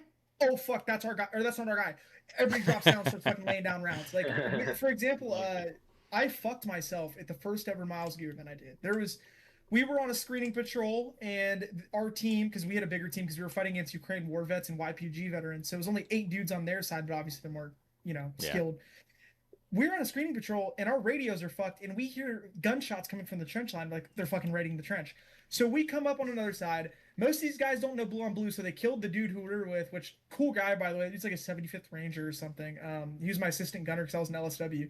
And then I'm the last one alive in the trench, and I'm gassed because we just had to walk up this fucking hill, and I'm carrying a heavy-ass rifle because it's got, like, the fucking barrel that you need for automatic fire on it and stuff, and a bipod. And I think I literally threw up after. I threw up a little bit after I died because I have guys handing me mags, which dead man in airsoft, you're not supposed to do that, but there was guys, take my mags, and I'm like foaming at the mouth because I could barely breathe. I haven't drank water for a minute, and I'm fighting 2 Ukrainian war vets who also have LSWs down a center of a trench line, and I'm going, and I can't even hold the rifle up to my face because I didn't really practice it that much. I never practiced shooting under stress. I would just go to the flat range, shoot, and then go do a ruck around my property and come back. People need to focus on shooting under stress and getting yourself gassed. And we worked on that at this event I hosted, but I didn't run. At Midwest Contingency, what he would do, his name was Dietile, he's a different LARP super, he would have us ruck a half mile between every drill.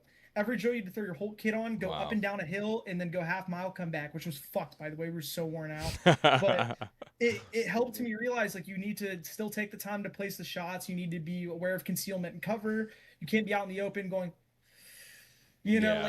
competition shooting's good, rucking's good. Incorporate them in both. Do shooting under stress drills. Run a little bit around in a circle, and then do your drill. People need to focus on that. Dude, I'm saying... What I've been doing was, like... this thought just been stewing in my head. One thing I've been doing is, like, for some competition shoots out there, especially like 2-gun and stuff like that, is I'd run with, like, the full kit out there, like the sustainment belt, plate carrier, aramid helmet, all that stuff, and try and see how I perform. And I end up, like, if I perform, like, mediocrely, like in the 30th or 40th percentile with all this crap on me, that's actually pretty good. Or other things I'd try and do is, like, I'd try and, like, use, like, War's equipment. I one time tried using an SKS and a Toke ref, and I surprisingly did. Toke ref sucks so bad, by the way. It does. No, I shot one recently. It sucks. I use a Chinese one, the Varenko. Yeah. No, I was using a Chinese flap, the leather flap. I had to, like, Israeli draw the whole thing, like, for the entire course. It's so bad, bro. That's so bad. My notes is that I ended up, like, still performing better than some who have, like, like just red dot sighted Glocks and Air 15s with optics. I'm like, maybe that's why I'm like, I just feel more confident myself to perform mediocrely with crap. Yeah, I didn't get that experience with my Marlin 336. Long story. Okay, someone said Nelson West is baller as fuck. Oh, hell no. What you were saying with the, like, rucking and PT and firing under stress, there was actually this thought that I've been wanting to kind of let out the whole time we've been talking. It's the mental side, dealing with, like, mental toughness and dealing with adversity.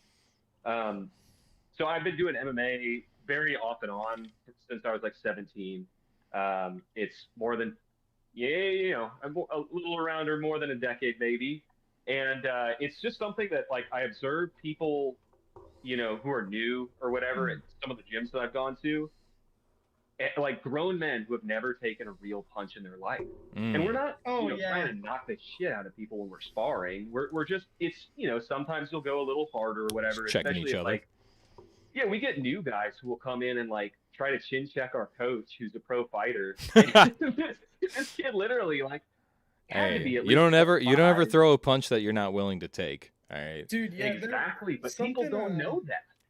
Yeah. Speaking of, go ahead. If you're, let me let you finish your thought really quick. Yeah, I'll make it quick. That's just something that I think it's crazy that people don't have the, like, our society, because of women, largely taking away male society bottom text. We boys haven't been allowed to be rough. And we lost our, like, rights, our rights of passage, like getting into fights and like just even playfully with the boys and stuff, being a little too rough and kind of learning that rough and tumble stuff. And then beyond that, like, people aren't willing to take those risks to, like, learn what it's going to be like when you're actually getting, like, roughed up. Because I know in like a combat situation, I'm not going to jump into a trench and, like, but, like, you take a round and you're not just gonna quit. Like, if you take a round that doesn't put you down instantly, like, you better nut the hell up and keep going. And some people, are, from what I see in historical examples sometimes, and in, just in sparring and stuff, like, some people literally just sit down and quit. They're like, dude, that's too much, man. Like, I just need a reset. It's like, if that's the PLA, you're getting raped, buddy. Yeah. There was a clip, I don't know if you guys saw it, but, like, on the hand-to-hand combat thing, like, that's also, I feel like it's really important, but there's a clip from Ozark's event, his Force on Force event, where a guy, and people thought it was scripted, a guy ran up on him over a berm, tried to hit Ozark with a buttstock, and Ozark took him to the ground and actually started full force punching him in the face. The dude was a Marine that he was beating up, so he didn't care. But you know, like he left the dude with a black eye. Like he got him on the ground and was fucking hit because you know the adrenaline, like you're all in that shit. Yeah. Like we're simulating warfare. If you run at me with a buttstock, I'm gonna beat the fucking shit out of you. You know, like. And first of all, don't ever run at somebody in a force-on-force event with your buttstock and hit them. Probably don't do that. Yeah, what the fuck? Yeah, but that's like, dude, that shit is crazy to see that because dude, oh my god, to see somebody like fully beat the fuck out of somebody, like all in good fun, obviously they were training, but that was the most ridiculous shit I'd ever seen in LARP tube history, bro. Like, holy, beat the brakes off that guy. Oh, LARP. The LARP got crazy in that video. Yeah, it's not. It hasn't escalated where like someone put live rounds in their magazine. So, dude, that's my biggest fear going to force-on-force events. Is that someone said one shepherd? Technically, it was a one shepherd event, but it wasn't like a one shepherd semester. They had one shepherd come out and divvy out all the guns in the miles gear to everybody, and with the respawn gun. But it was fully ran by this like local company in Ohio that does stuff. So. Yeah. Yeah, you see a trans kid take his BFA off. You better start. Yeah. Oh, buddy. He's got a cleaning rod in the barrel with a blank. Yeah, cleaning rod. Spear you with a blank and a cleaning rod. Fuck, bro. Good, the old AR crossbow. Bruce Lee's grandson's gonna go out. With a buttstock. Dude. That's what I'm saying. It's not LARP anymore when you get with the buttstock. I think that's why I beat the shit out of him so bad. But yeah, I guess they had a good time beating the fuck out of each other. But also if I was ever in combat, I don't think I would try to hit somebody with a buttstock. If I'm 20 feet away from him, I'd probably just shoot you. I think. Weird thought. I guess that guy was LARPing it up a little too hard. He wanted to be like a fucking Steven Go for Spielberg glory, movie scene. Yeah. Steven Seagal. He wanted to get posts on r/war footage at the top of the page. Steven Seagal doesn't do hand-to-hand. He sits in a chair every time he shoots a gun. Well, no, dude. Have you seen any of the newer movies that he does? Fucking like the sniper and shit. He's I know. Where we all were drinking and watching his sniper movie. He was like, sitting in a recliner. It's like this guy is always sitting down whenever he's in a gunfight. What's up with that? He needs to sit, man. You know, if you're shooting and then he violates that poor you woman. Don't need the physicality. That's the Steven Seagal way. If you look a little bit on the stress side of things. Yeah. Stress. So the three situations I can think of, training situations that I had that, really effective for that. The first thing is obviously force on force, like just being in the woods or anywhere and just knowing there's guys out there like it's scary as fuck. That definitely spikes your blood pressure and it makes you a little bit, you're super alert, you get tunnel vision, adrenaline, all that. So that's something people should do, I think, for sure. If you've never done that, it's like not airsoft force on force, by the way. It's the same type of thing. Stay away from not airsoft. West. Stay away from Wilson West. Okay. There's children there. I don't know. One Shepherd Institute exists for a reason. Great. Yeah, a lot of dudes will come. No, you can do this. People will always make travel and in muddy and in all these things as an excuse. Do this in your local DNR land. Get some friends, go out in the woods, divide them up into teams, have them write up op boards, really easy, and then just plan some kind of mission. But you can anyway, do that like every 6 months too. Yeah, we do that at least every quarter. So that's the first thing, is just force on force of any type is going to obviously be very stressful. And then you're going to start fumbling with things, you know what I mean? And you're going to act like an idiot. Yep, exactly. The other thing is the trench event and live fire CQB and live fire. That shit was scary, training. bro. Dude, that shit looks so scary. Bro, if I screw up, you're killing somebody. Set a round into somebody. So there was a clip of Meyer doing the bunker entry with his rifle, and there's a guy behind him, and I didn't know what the inside of your guys' bunkers looked like till he showed me a different video, but he's going, "Fuck you, do," and he's hanging his rifle really far to the left. And I'm like, dude, like, I was afraid his buddy was gonna get hit, and he was like, well, there's a wall there, and I didn't know that. He's not gonna get hit. It's just a wall of dirt. Yeah, I saw that. Multiple feet of dirt. So. Shit looks scary though, man. Oh yeah. It is, dude. When we saw the demo from the instructors, we were like, oh, bro, I don't know if, I was like, dude, someone's getting shot today. But because of how, everyone did when they did the dry runs, we were all kind of screwing up. Every single team was like really just kind of messed up. But as soon as he's like, all right, it's time for live fire, and we're like, bro, nobody feels ready for this. But once you have the ammo in your rifle and you're in there and you're in the trench, I think you focus a lot more and you don't want to screw up. So you gotta trust your guys. Every team did well. But anyways, every team did great. Long story short. And yeah, Woodland and Meyer, their team did phenomenal. Yeah, that's what I heard. Footage and what I saw, the drones. So, yeah. Those guys are awesome. But anyways, the other thing is I went to the Whiskey Hotel, Ruck March, and one of the stages they had us shoot there was very interesting. Mm-hmm. We're going to try to copy this. But essentially there's a notepad, and on the notepad is written, you've got what targets you need to shoot, you've got how many mags you need, and how many rounds to put in each mag. So it's just a bunch of random numbers somebody wrote down. So you're on the clock, you're competing against a team who's doing the same thing right next to you. Your team is, guys reading out the numbers. Okay, targets 1 through 3, 5, or whatever. Head box, A zone, A zone, A zone, head box, right? 3 mags, 2 rounds in the first mag, 6 rounds in the second mag, right? So you're reading it out on the clock, yelling it out loud. Dudes are frantically loading mags. They hand you your mags. You grab your rifle. You run up to the firing line. You're trying to remember what targets you're supposed to hit and whether it's a head box or an A zone.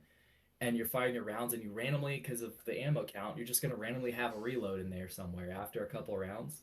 You reload your rifle, you do that. It's the most stressful drill I have ever done. And I know people meme about like, oh, bro, get off the flat range. Dude, you can induce a lot of stress and good training on a flat range. So that was a great drill. I want to replicate it somehow because that thing was, dude, we were so stressed out. We were like, we couldn't even load the rounds. And we're like yelling at each other and like couldn't even get the words out. So I think shooting under stress is probably like the best thing ever. Like when we did, because I'm gonna harp on the Miles event a lot, because it was biggest eye opener for me based on my that showed me how bad my physical fitness is and my gear was, the way it was set up. But it comes, you really are in that mindset where you're like, oh fuck, are those our guys or not? Like there was so much blue on blue at these events, which kind of worries me because these motherfuckers were not PIDing at all. But there was a moment. I don't know if you guys ever watched 13 Hours. Oh yeah. Yeah. You know where they're on top of the roof and he's like, is that a guy behind? There's guys on those rocks over there. And then he like rubs his eyes. I had a moment just like that. So we had a dude hand us a Steiner thermal at night because I didn't have nods. So I was just kind of sitting there in the bunker.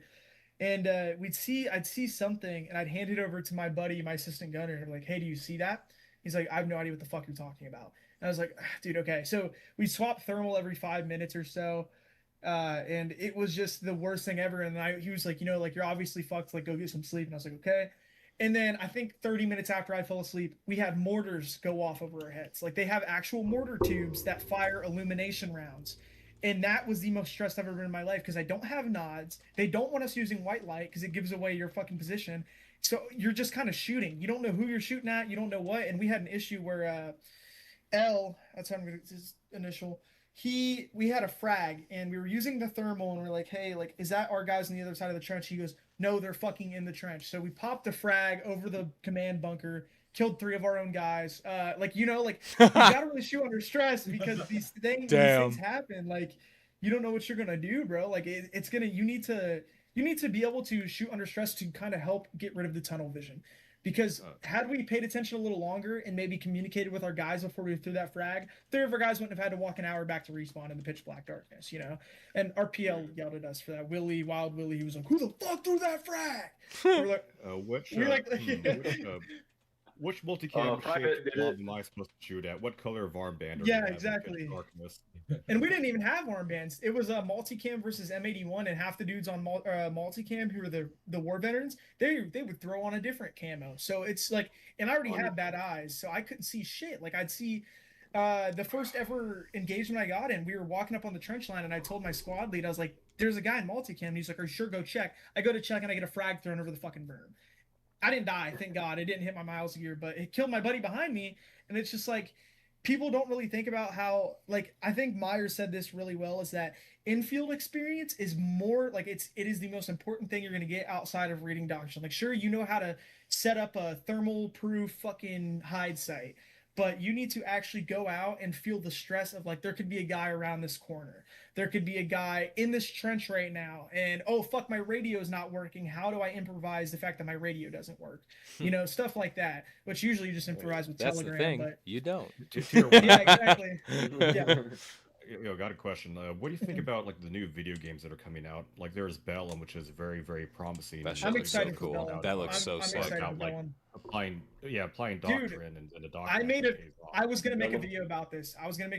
So I'll try to keep this relatively short, but I got this message from this dude who watched my YouTube channel. And he was like, I've got a Roblox game that's LARP centric. And I was like, this sounds really gay. Let me see. he and they're fans, so they cloned a lot of LARP tubers kits into the game. They cloned my rifle into the game, which was the coolest thing ever. And it's basically like Arma. So you just kind of like at everyone in Discord, hey, who wants to do like a force on force? And you have a compass, you have a map, and then you grab your kit, your mags, and the medical system was crazy. By the way, I had to use decompression needles mid gunfight. What the fuck? That shit was God. crazy. For Hell no. Roblox? Oh yeah. For fucking Needle Roblox. Yeah. So I did it, and I wrote up this whole thing because we had this assault where I swear to God, these guys were like young as fuck, and they're coming up with a stupid scenario. We had to save James Mason, the author of Siege, and I was like, Bro. okay. So there was a village on the top of the hill, and we had to hit this village, and there was about 8 of us. We don't have any armor because for some reason they're like anti-armor, so the LARP team doesn't get armor, but the Zog They're true forces LARPers. yeah. Dog So, forces. That's what they call them, Zog forces versus Yeah. Guntube. So we set up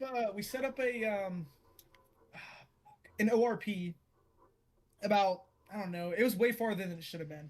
And I was like, we were all kind of grouping up, and I was like, hey guys, you guys are going to go around from the west side of the village, and I'm going to take 3 guys with me, and we're going to enter from the south. You guys are going to be our support by fire. And I'm teaching little kids this shit. Like, these dudes have no idea what the fuck I'm talking about, but they kind of picked it up so quick. Which is why I think video games are great, because I was like, you guys are going to open up first. It's going to draw all their fire to the west, and we're going to come from the south, and we're going to press in and start fucking fragging, killing everything. It worked flawlessly. Hell I mean, yeah. they were getting lit up by 4 dudes who were just shooting indirect rounds. Like, they don't even know where they're at. They're just shooting over there. So we're running in. We come through a fucking barn. Oh my god, it was the coolest thing. We threw 2 frags at the same time. Went through the same doorway, killed 2 guys. Good frag. Pulling around corners, shooting this little Roblox game. Took the fucking hill. And it was like, I was so impressed by these dudes who were like fucking 16 years old, never picked up a rifle in their life, never heard Doctrine before, but I was explaining them in layman's terms, like, you guys are going to open fire on these guys and they're going to shoot at you back. I didn't say support by fire, but, Yeah. you know, and you're going to do that for us. And it worked so well. And then I played Armor Forger for the first time in fucking forever recently with some guys on the Ukraine server.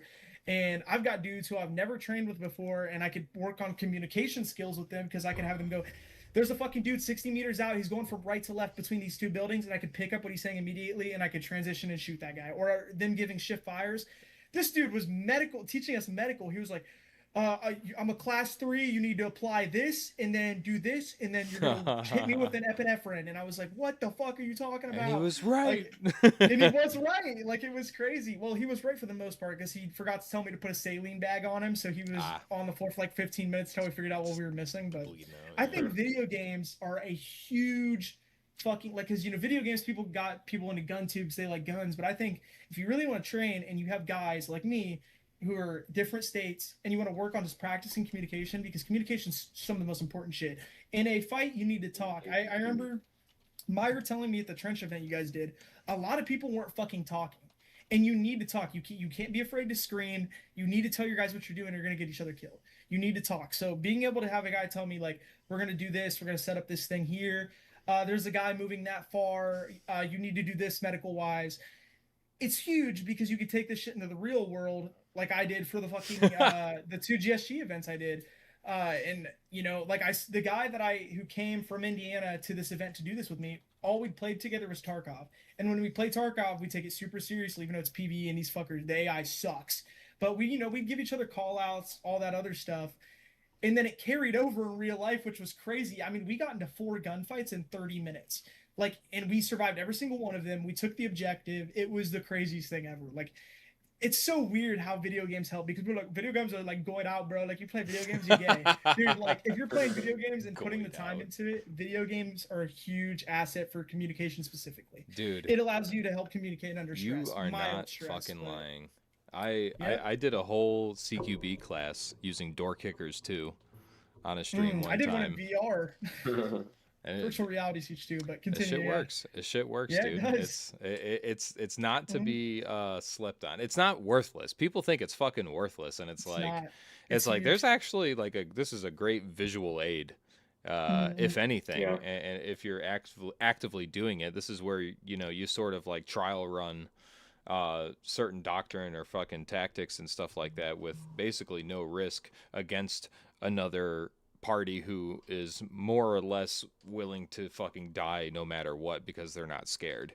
If anything, that's like probably the best sort of training aid to have, is because you have the most theoretically relentless sort of enemy that you're going against, you know what I mean? Yeah. Mm-hmm. Yeah, I agree that Okay. video games, especially certain ones, can be great training for training. However, I very much prefer to be outside and doing it. in Touching real grass life. is cool Yeah. too. Whenever we It's can. good I- because there are yeah. Yeah, things don't get like lost burn- in that. burn- AKA burn something restrictions, balance. like burn Exactly. restrictions. Your buddy has to do an extra shift on the weekend. Don't have the money to buy Yeah. blank rounds, especially if Yeah. they're going for 60, 80 cents a round. Yeah, blank Yeah. rounds are retarded expensive, bro. The great thing though is once you have the kit and the gun and whatever, some of the knowledge, walking around is free. So Yeah, big time. thankfully, Well, we everyone have in a gun, LARP and do thankfully is Trump really didn't sell embarrassing. all of our land away now. Yet, not quite yet. Yeah. Here's dude. I'll send it into the chat. This is like the little thing I wrote up for them before we took it, and I guess this helped them understand it a little bit. Like they said, we took the objective, but shitty ass drawing I made. Looks in good to 2 me. seconds. it looks like so infantry element engage Yep. ambushes enemies, and half of the squad would go. And, Force like, is do gonna a- like do a flanking J maneuver. hook, yeah, like a J hook around, and then we hit the village, and then that little like line at the bottom is the trench line. We had to take a trench line they dug out too. J-hook. That shit was hard. A little bit of a J hook. I love J hooks. Yeah, I mean, there was a good example. There's this guy, he's up and coming fella named he goes by Atlas. Me and him would play this VR game that we heavily modified. It was called Hot Dogs, Horseshoes, and Hand Grenades. Oh, I know it. Yeah, yo. so we modified it to we had a ported in Gary's mod map that's like a ton of woods and there's an urban area, and we'd have it where it would spawn the hot dogs randomly in the woods. So we'd just keep walking until we got shot at, and then we just react to contact. We do a set amount of magazines. We do all this stuff, and it was really fun. We did it for a really long time, and then he went to his first ever event, and he went to Balefire, and on Op 4 tore shit up. Like, dude, it was insane because he'd never Hell done yeah. anything before. He just got his rifle a few months ago. What He the literally just got fuck, his first Rain? rifle months ago. So, dude, he's nuts, bro. I'm not gonna lie. That video games are huge. People need to quit sleeping on video games. Swear to God, man. Rain underscore says that Jim is Yeah, stoic mogging right now. Yeah. Stoic mogging. Garfield, BR Atlas. Yeah, Oh, that's what I'm talking about. Huge, Holy huge shit. up and coming LARPer, really educated guy. do the thing. Fucking listen. We're getting to the point in time where we're entering the final throes of this daggone stream. So Evil. evil ass stream. Have so people ask questions. You always in the stream with the Q&A. You got to do that. I do, yeah. So if you guys have any questions, we're gonna go ahead and take them now. In the meantime, I'm gonna read the donos that came in that I neglected, like the Okay. In the meantime, I'm gonna piss, and I'll be like back the in 2 father I am. seconds. Okay. So let's see here. Thirsty Tree says for $1.99, he says, "We got Guntube, whitest kids you know, right here." Dude, Am I the hell token yeah. minority? R.I.P. Trevor. That's so valid. Yeah, R.I.P. Trevor. He got Journalist of the Year award, unfortunately. You know he was 6'7". Yeah, he was a big motherfucker, 6'7". actually. Timmy was 5'10". That checks out. Physiognomy checks out. Crazy. Little booty fart for $2. He says all the trannies watch Trench Grenade. We should run a poll on that. Any of the void. I mean, it's true. Go ahead. I mean, it's Sorry. true. French That's- grenade. I mean, that's true. I mean, like girlfriend the collab. yeah, like someone posted on like on our armed socialist or liberal gun club like complain about trench grenades, so that checks out. If you guys want to ask a question in the chat before we finish up, by the way, just tag me in the chat so that I get a little notification for it. Otherwise, I'm not looking at word soup trying to find questions. Any of the void for $10, he says there's a reason I harp on natural disasters as an example of what is likely to happen because it is the closest practical analogy. Even war zone life goes on unless it's flattened and occupied. Yeah, absolutely. That's what I'm saying. That's a video that I plan on doing is how I think the world is going to end. And a big motif for that is death by 1,000 cuts. Like I said, I think that until the heat death of the universe, McDonald's is going to be open. So, and you're probably going to have to pay taxes too. So, Fuck yeah, dude! I can get a Big Mac right after the op. that's what I'm saying. That's this is great news. This is great news. Gotta get the big arch, the big arch, the one that the CEO. I could get an Yeah, ice except for spice like, meal. Look at the bright side. You DoorDash it. You DoorDash your food to your fob and or Yup. your LPOP, and then that guy was actually working with the bad guys, so he like lets him know. hey, Yeah. they're Yeah, over. Whoops. Got him. Yeah. Every time Ordered you too do many DoorDash, DoorDash oh, orders. awesome. You get killed. You get killed by the remote driverless drone that drives up to you to DoorDash you. It's true. Yeah. The You're like, oh, the is that Chinese our gun dog. DoorDash? Oh, and then it fucking drops a payload on you and you die. Mm. Like, Yeah, like, wrecked, like dude. you got the wheeled ones that are like that look like a big Yeah. baby carriage. And it turns out it's just a V-vid. Omni Brian, Oh, yeah. $5. He says, and then there's people that only care about pro sports. The worst, am I right? Do you Ooh, guys like sports ball? sports ball? How about that? How about that genetically modified banana man, huh?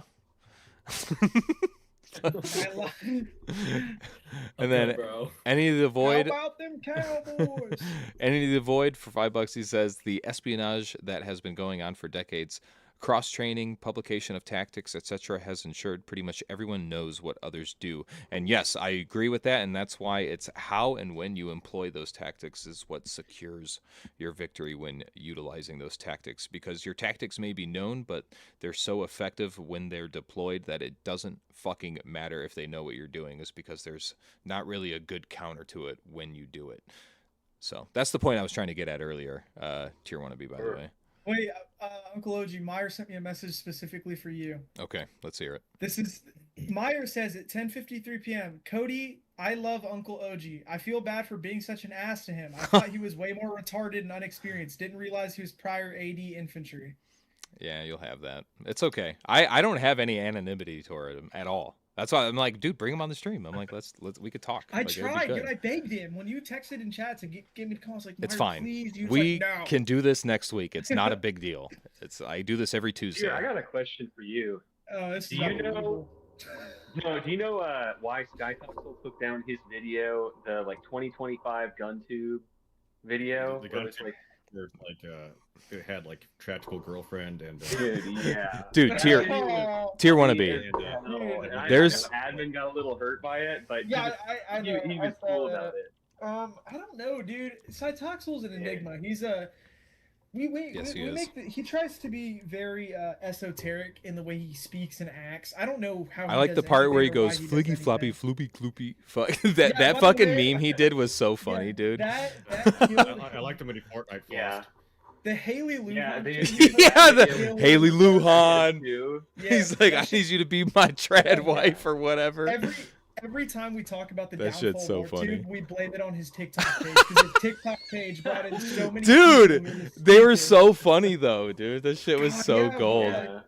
It's just Rip people the took Meyer it too fire seriously, I edits. What are you think. talking about? Meyer's still making edits. He just posted one on his second channel. Oh like god. yesterday. That shit's so funny. Oh, shit. And then the last super chat is from Wacky Waveable Inflatable Arm Flailing Tube Man. $5. He says, I'm 22. I have one kid and one on the way. Am I unk status? No, you're king Yeah, it's status. over. No, it's King over. status, bro. Yeah, King congrats. status. Thank you It's for over, saving. bro. Thank you for saving the world, bro. honestly. Rear By the way, that's echelon. my plan to Yeah. avoid taxes is to identify as an Indian and just have a bunch of babies. Oh, dude, tier wannabe. That was gonna be the one thing. I said I ain't got no anonymity towards Meyer Flyer Yeah. except for one thing, bro. He called me fat, and that's fuck. Yeah. I'm brother. All Hey, right. man. Physical fitness is something I take Not very your thing? fucking seriously. Oh. I take very fucking seriously. All right. I'm fucking.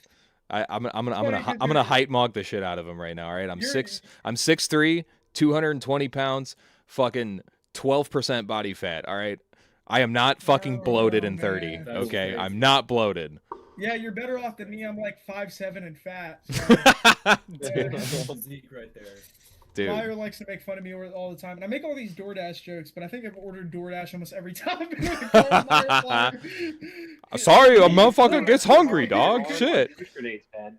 He said the other day that I didn't have plates because I order fucking DoorDash all Damn, the time. yeah. I'm Like, that's the plate- probably You're true. starting to squeeze out of your plate carrier. Wait, Yeah, wait, yeah. like the Getting plates you choked stuff in your out. vest or the plates you put like food on.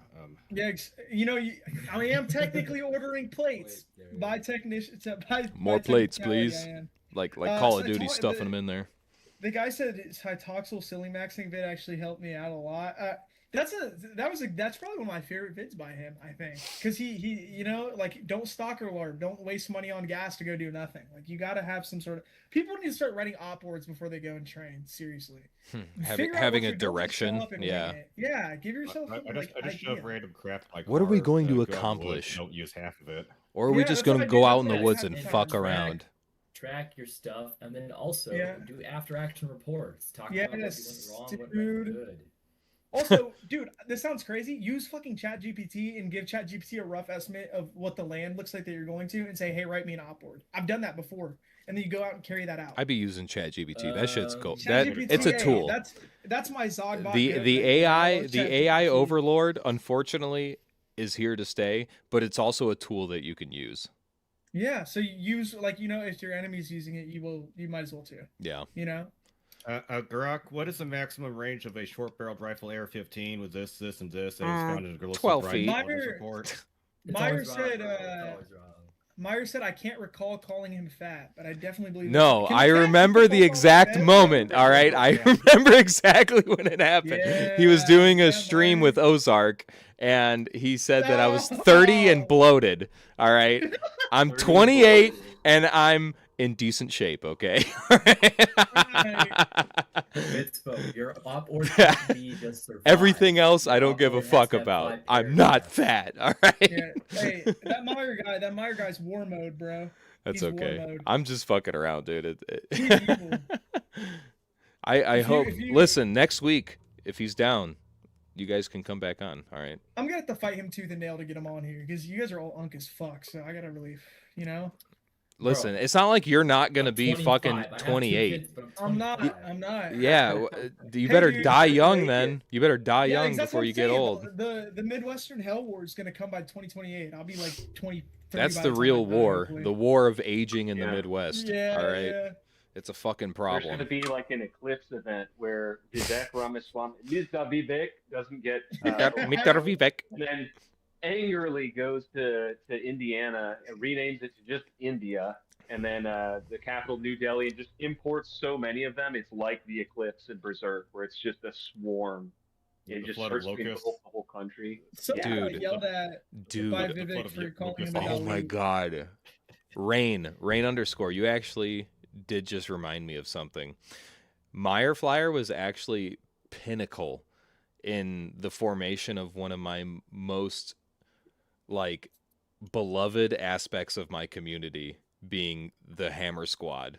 Okay. Who So the fuck is the Hammer Squad? the Hammer Squad is a part of my my fan base, my community, the Goon Army, as it were. Ugh, what the the Goon- fuck? That fucking they're basically the henchmen that do my evil bidding and shit like that. They bully people. They fucking not literally, not like I'm not like I don't like send them out to be like go and fuck with this person on their stream and go raid their server. You know, like it's not like gay shit like that, but like it was just like an inside joke, but it kind of stuck.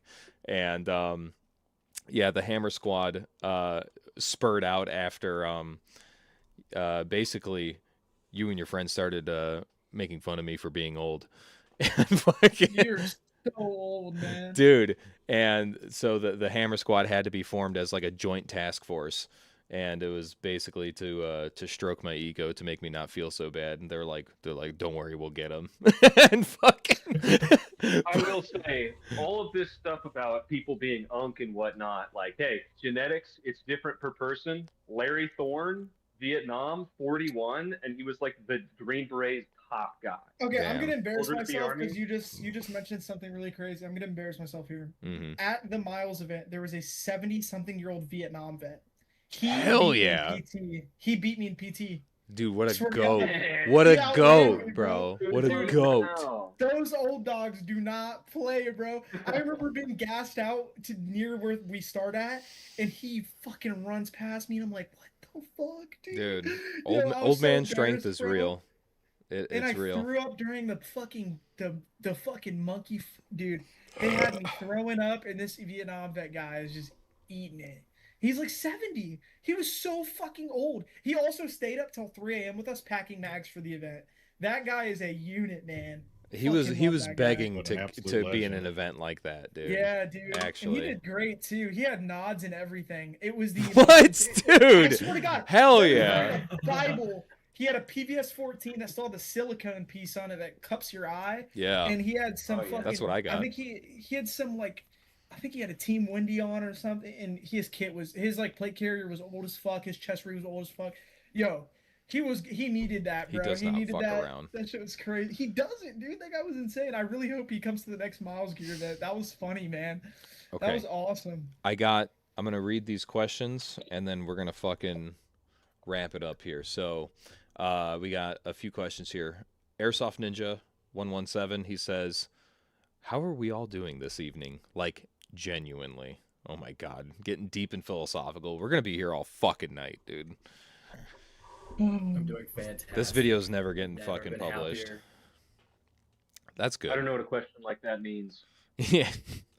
I'm alive. That question would mean something to me if I knew how to read. I don't know, man. Genuinely, I'm blessed, brother. I'm Yeah, fucking you got blessed. kids. You're lucky as fuck, bro. I'm sitting in my shitty ass apartment in the hood right We're now, all called to suffering do it different out. things, man. We are called to do different things, okay? I got a girlfriend. She lives here. I just can't afford it. She's actually really pissed because I kicked her out of the room for this, and she keeps coming to the door and texting me, "When can I come lay in the bed?" Never. Okay. We will we'll alleviate that momentarily, don't worry. But genuinely, I'm doing okay, man, and I hope you're doing good too. Excuse me.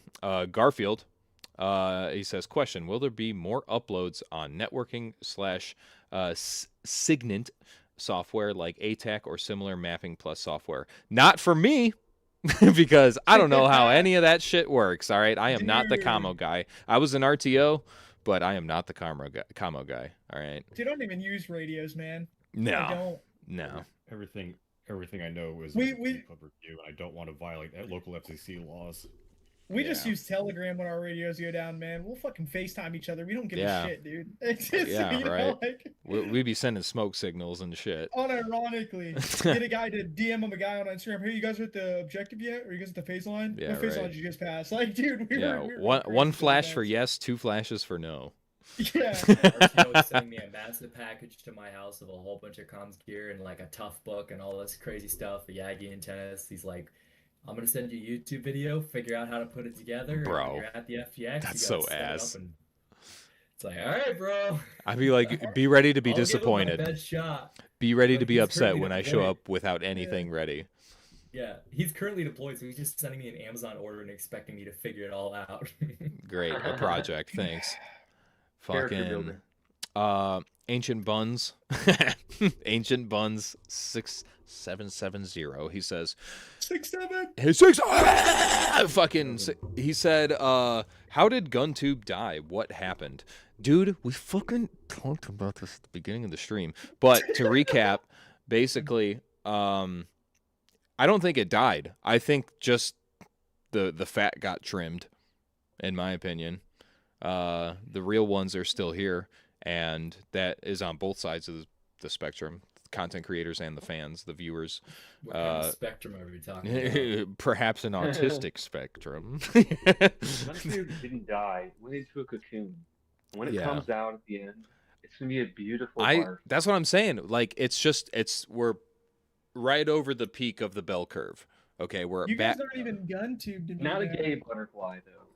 Beautiful in a manly way. We're not Guntube in the traditional sense, no. Or yeah, in that's the what I'm saying. Like, this is my intel guy, Glow So Bright. So Tyria is like almost, he's almost considered LARP tube for me, because all he worries about is like the tactics and stuff. But you also make a really beautifully edited shit. I could never.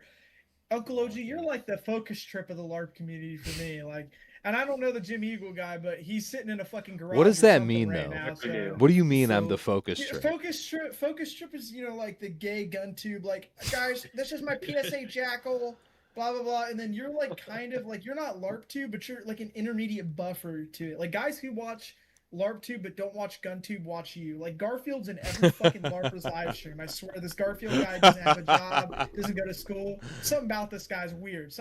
It's almost like he's getting paid full time by the CIA to watch this shit or something. I don't listen. Focus Trip makes reviews. I don't do that. I have one review on my channel, and I say that as if I am not planning on doing a review next week. But it's not the main focus. It's not the main focus trip of my channel. You know what I'm saying? It's focus trip should bring me on. You guys ever seen Cytoxal Power Hour, where you went on Wired Tights podcast and fucked around for like an hour? I want to do that on Focus Trip stream, just troll. I mean, I might be able to make that happen, but it's up to him to say yes or no. Dude, that'd be sick. Yeah, he'd probably be open to it. Dude, that'd be so funny, bro. Trust me, you got to be ready for Focus Trips fucking community, though. That's what I'm saying. His community was ruthless. They're ruthless. I just posted an SKS. He was like, you guys have no idea what I went through just a few weeks ago because of that problem LARP video. There was people posting me, throwing up some not so, stuff in my underwear. Yeah, in my underwear when I was like 18. They found that photo of me, and I was like, fuck. Dude, and not even to mention problem number one, it was on the internet. Dude, I found out the guy who sent it, and I'm pissed. He was like, "It was a joke, dude. You sent it to the worst people you could have sent it to, buddy. It's not a right. Joke." Wait, he sent it to Doll Squad? No, he sent it to so this guy, I was friends with him back in like 2023. He went into Army Basic and jumped off the second floor of his barracks and got kicked out because he broke his leg because he's a fucking idiot. And he does nothing but get drunk now and talk to people online. And some dude messaged him, "Hey, do you got anything on tier wannabe, like any dirt?" And he was like, "Oh, this photo." And it's like, dude, are you stupid? Like, why don't you sell me out? Wait, who is it, Civdiv? No, it's some kid. His name's Civdiv, by the way. I got some lore on Civdiv from the Ukraine guys who actually worked with him. That guy's an interesting critter, Civdiv. But yeah, no, he's just some rando, bro. He's literally some rando I used to be friends with before I even started YouTube. And he sold me out for nothing. They didn't even offer him $5 for a McChicken. He fucking sold me out. Man, LARP is evil. The way that I think Uncle OG is, he's like his rants remind me of like early PNW Gorilla. Just more of a zoomer, like not the dirty millennial style. Genuine zoomer content. I'm not gonna spill the Civdiv info. That's millennial not happening. Reddit core. I cannot drop any Civdiv lore. My content is like LARPtube disguised as normcore Guntube content. So like the thumbnails and titles, like you think it's just some trash video, but then you click on it, you're like, oh wait, he's actually training. What? Yeah, honestly, if your thumbnails were better, I'd probably click. I got ADHD, so I just see your CQB part 2, and I'm like, I'm not watching this shit, bro. There's no way. That was just a follow-up because people were asking for it. I was just like, I guess so. Can you put up like Subway Surfers in the left corner? So dude, I have done that in my videos. I have literally done that in my videos. Like, I was editing, what the fuck was it? Yeah. God damn it, I can't remember what video I was editing, but like I got to a point where I was just ranting on about the same thing for a minute, and I'm just like, all right, ADHD corner, go. Yeah. And people were commenting, like, they're like, damn, I caught myself watching that shit for like 2 minutes straight. Didn't even fucking realize. So Can I share with you that screen rip where I said that Guntube's personal eclipse moment is going to be Garand Thumb sacrificing off Saul to all of his fans to the Oh feds, my and having god. single-handed control of Guntube because all the other Guntubers that ever worked with him are going to get He arrested. will I have his think that kingdom. it's going to be Trench Grenade learning how to put Subway Surfers in his videos Oh and just pulling in man. masses of non-gun people into the GunTube sphere to Like, wait, maybe I do like guns. Dude. About the guy saying Civdiv lore, it's not that like Civdiv's a bad guy or anything. That's all I'll say. He's not a bad dude. There's nothing wrong with Civdiv. It's just the guy that not fought with him in Ukraine but had run-ins with him just didn't like him that much. Thought he was a little bit of an ego guy, and that's it. Many such cases. There's not anything wrong with YouTuber, Civdiv, an ego to be guy? honest. Yeah, right? Yeah, that's what I'm Since saying. when? Doesn't come off that way. Yeah. I've never met him. I can't speak on it, you know? I just asked him, I was like, what do you know about Civdiv? Because he's like a drone operator dude.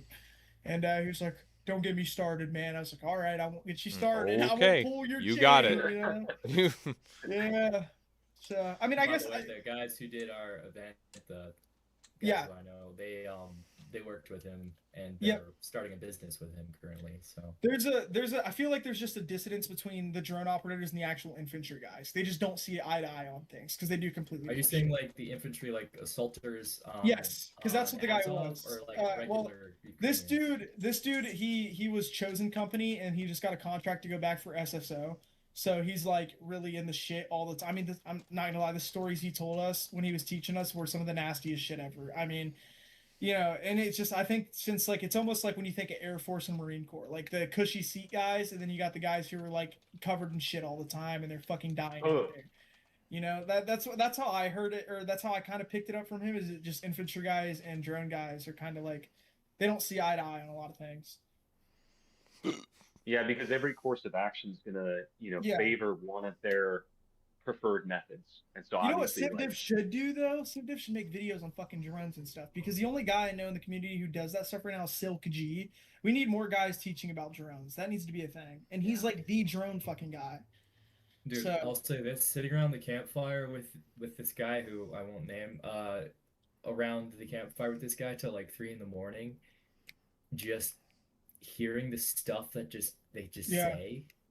Like, It's fucked. I was like, bro, I want to record this. Like, everything that comes out of their mouth is so interesting Yeah, because I they're know. just there. You know, there's so One much of the- fresh information.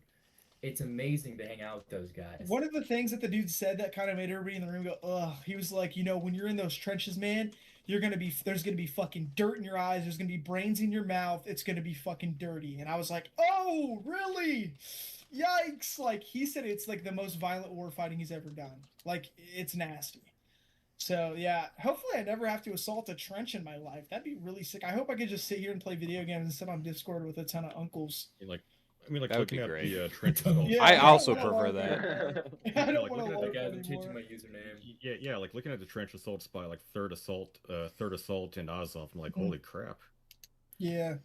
That looks Dude, it gay. is really cool. Like, I mean, and I know a lot of guys would kill to sit like around, like you said, around the fire with the Ukrainian guys, because the stories they have to tell, like, we heard one about a dude who got injured during an assault on their end, and the Russians didn't dead check him when they retook the trench, and he woke up and killed like 4 of them and ran back to the rear line. Damn. Like, it's evil over there. Like, that war is fucking violent, man. Like, Absolute meat grinder. he was saying like so much shit. Like, I could say this because nobody knows who this guy is, but he was telling us about how taking prisoners is going to get you killed and shit like that, and about how like they will booby trap bodies. And he's had a dude. There was a dude specifically his whole thing was like grabbing cigarettes off the Russian guys, and he grabbed a pack once and blew up, and he's dead now. And it was just like, and the guy talks kind of like us. So it's like, how do you talk like a normal guy after seeing all this shit? Like, I'd be fucked, I feel. Like, I'd have nightmares forever about these kind of, like, these are nightmare scenarios.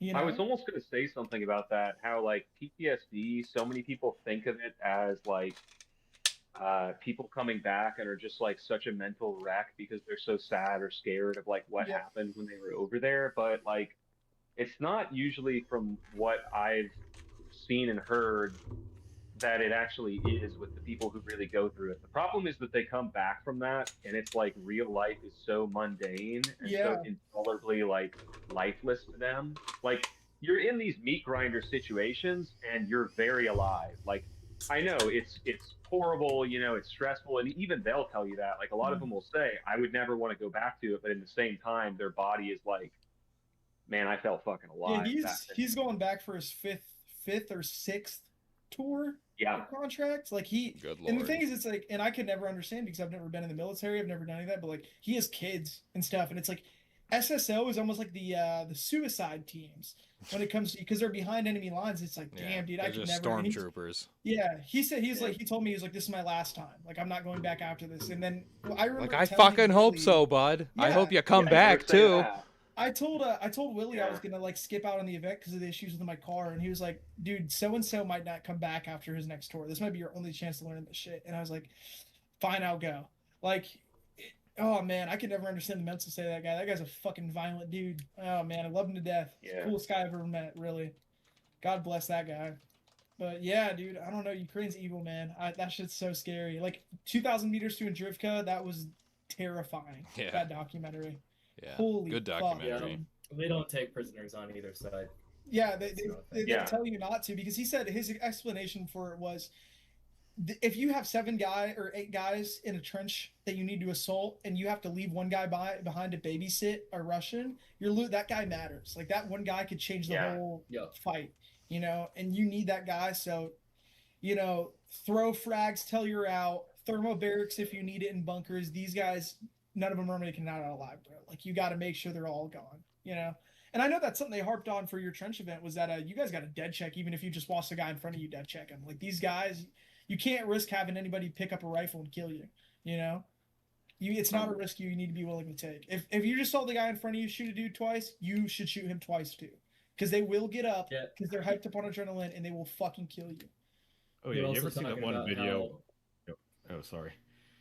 I say, like, you ever seen that one video? Like, I'm gonna come. I was gonna say, like, for adrenaline. You ever seen that one video where a Russian like runs into an outhouse with drones following him, and then the Ukrainians just surround the door, shoot through the door, and then like he gets shot. The Russian gets shot 20 times, runs away, but still sprinting for a little bit. Yeah. Yep. Dude, I don't know, because I haven't been over there, but they said that at the early stages of the war, when the DPR still exists, the Donetsk People's Republic, he said those were some of like the most violent dudes you'd ever meet. Like the way he explained it is they sounded like the fucking Imperial Japanese in World War II. Like they'd run at you with frag grenades and shit. It just sounded evil, man. Crazy. Yeah, when we were doing our workup for deployment, our platoon sergeant with us when they were teaching us like dead checks and stuff, and the like contractor guy that's teaching us all this stuff, the like Marine Corps official way, he's like, so basically for dead checks, you're either gonna do an eye flick or you're gonna do a sternal rub. And so either way, you're like, you have one guy off on a 50-degree offset, you know, and then you're getting down, or a 90-degree offset, and then you're getting down like sternal rubbing or eye flicking this guy. Guy walks out, he's like, good, you guys know all this, you're read up, I'll sign off on the training. And then as he leaves the room, he's got to check his prostate. Like, that's how you know he's dead. Yeah, he's like, you either kick him in the balls or you just shoot him in the face, okay? He's like, no one's getting down on the ground.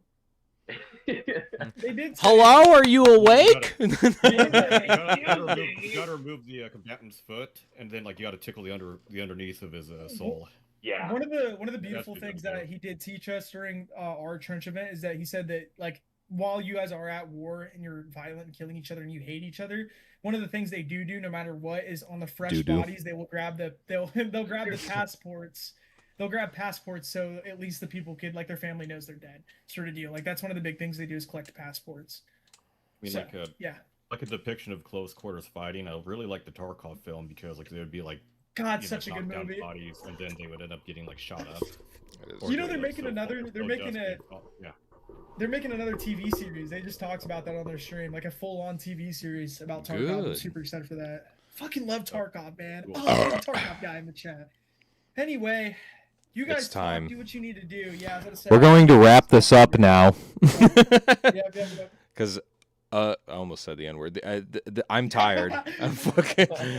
I'm fucking tired, and I got a long day at the Long Day Factory tomorrow. So I also need to edit a video and have it out for tomorrow. So we're gonna wrap this shit up like fucking like a diaper. Okay, so A diaper. yeah, Garfield like a diaper. You know what I'm talking about. Fucking Stat war. check it out, guys. Thank you so much for hanging out this far. Thank you guys for sitting in on the panel. Fucking everybody at home watching. Shout out Replay Gang. Replay Gang is very strong. And fucking everybody check out motherfucking Tier Wannabe, even though he's abandoned YouTube apparently. Don't check me out. Don't, please. Hopefully he comes back. Go to his channel and beg him to come back and make I'll videos. come back. I made a bet and lost it recently, so I gotta make at least one more video. There you go. Make it for the kingdom. Make it for the kingdom if you're gonna do it. And then Glow So Bright, obviously, Jim Eagle, fucking, and Soteria Group. Dude. Fucking big panel here. All right. And Bones. Can't forget Bones. Bones was here earlier. Shout out to the homie, the brother, as it were. So yeah, we're gonna wrap this bitch up though and put it to bed. So thank you guys for watching. Remember, Christ is King. God bless all of you. Omni Brian with the last minute fucking donation. Could squatting 5 times on top of them be considered dead checking? Hit him with a thank you, thank you, thank you, thank you. Maybe if it's all about response. Yeah. So someone's dying. Anyway, we're gonna wrap this up, guys. Thank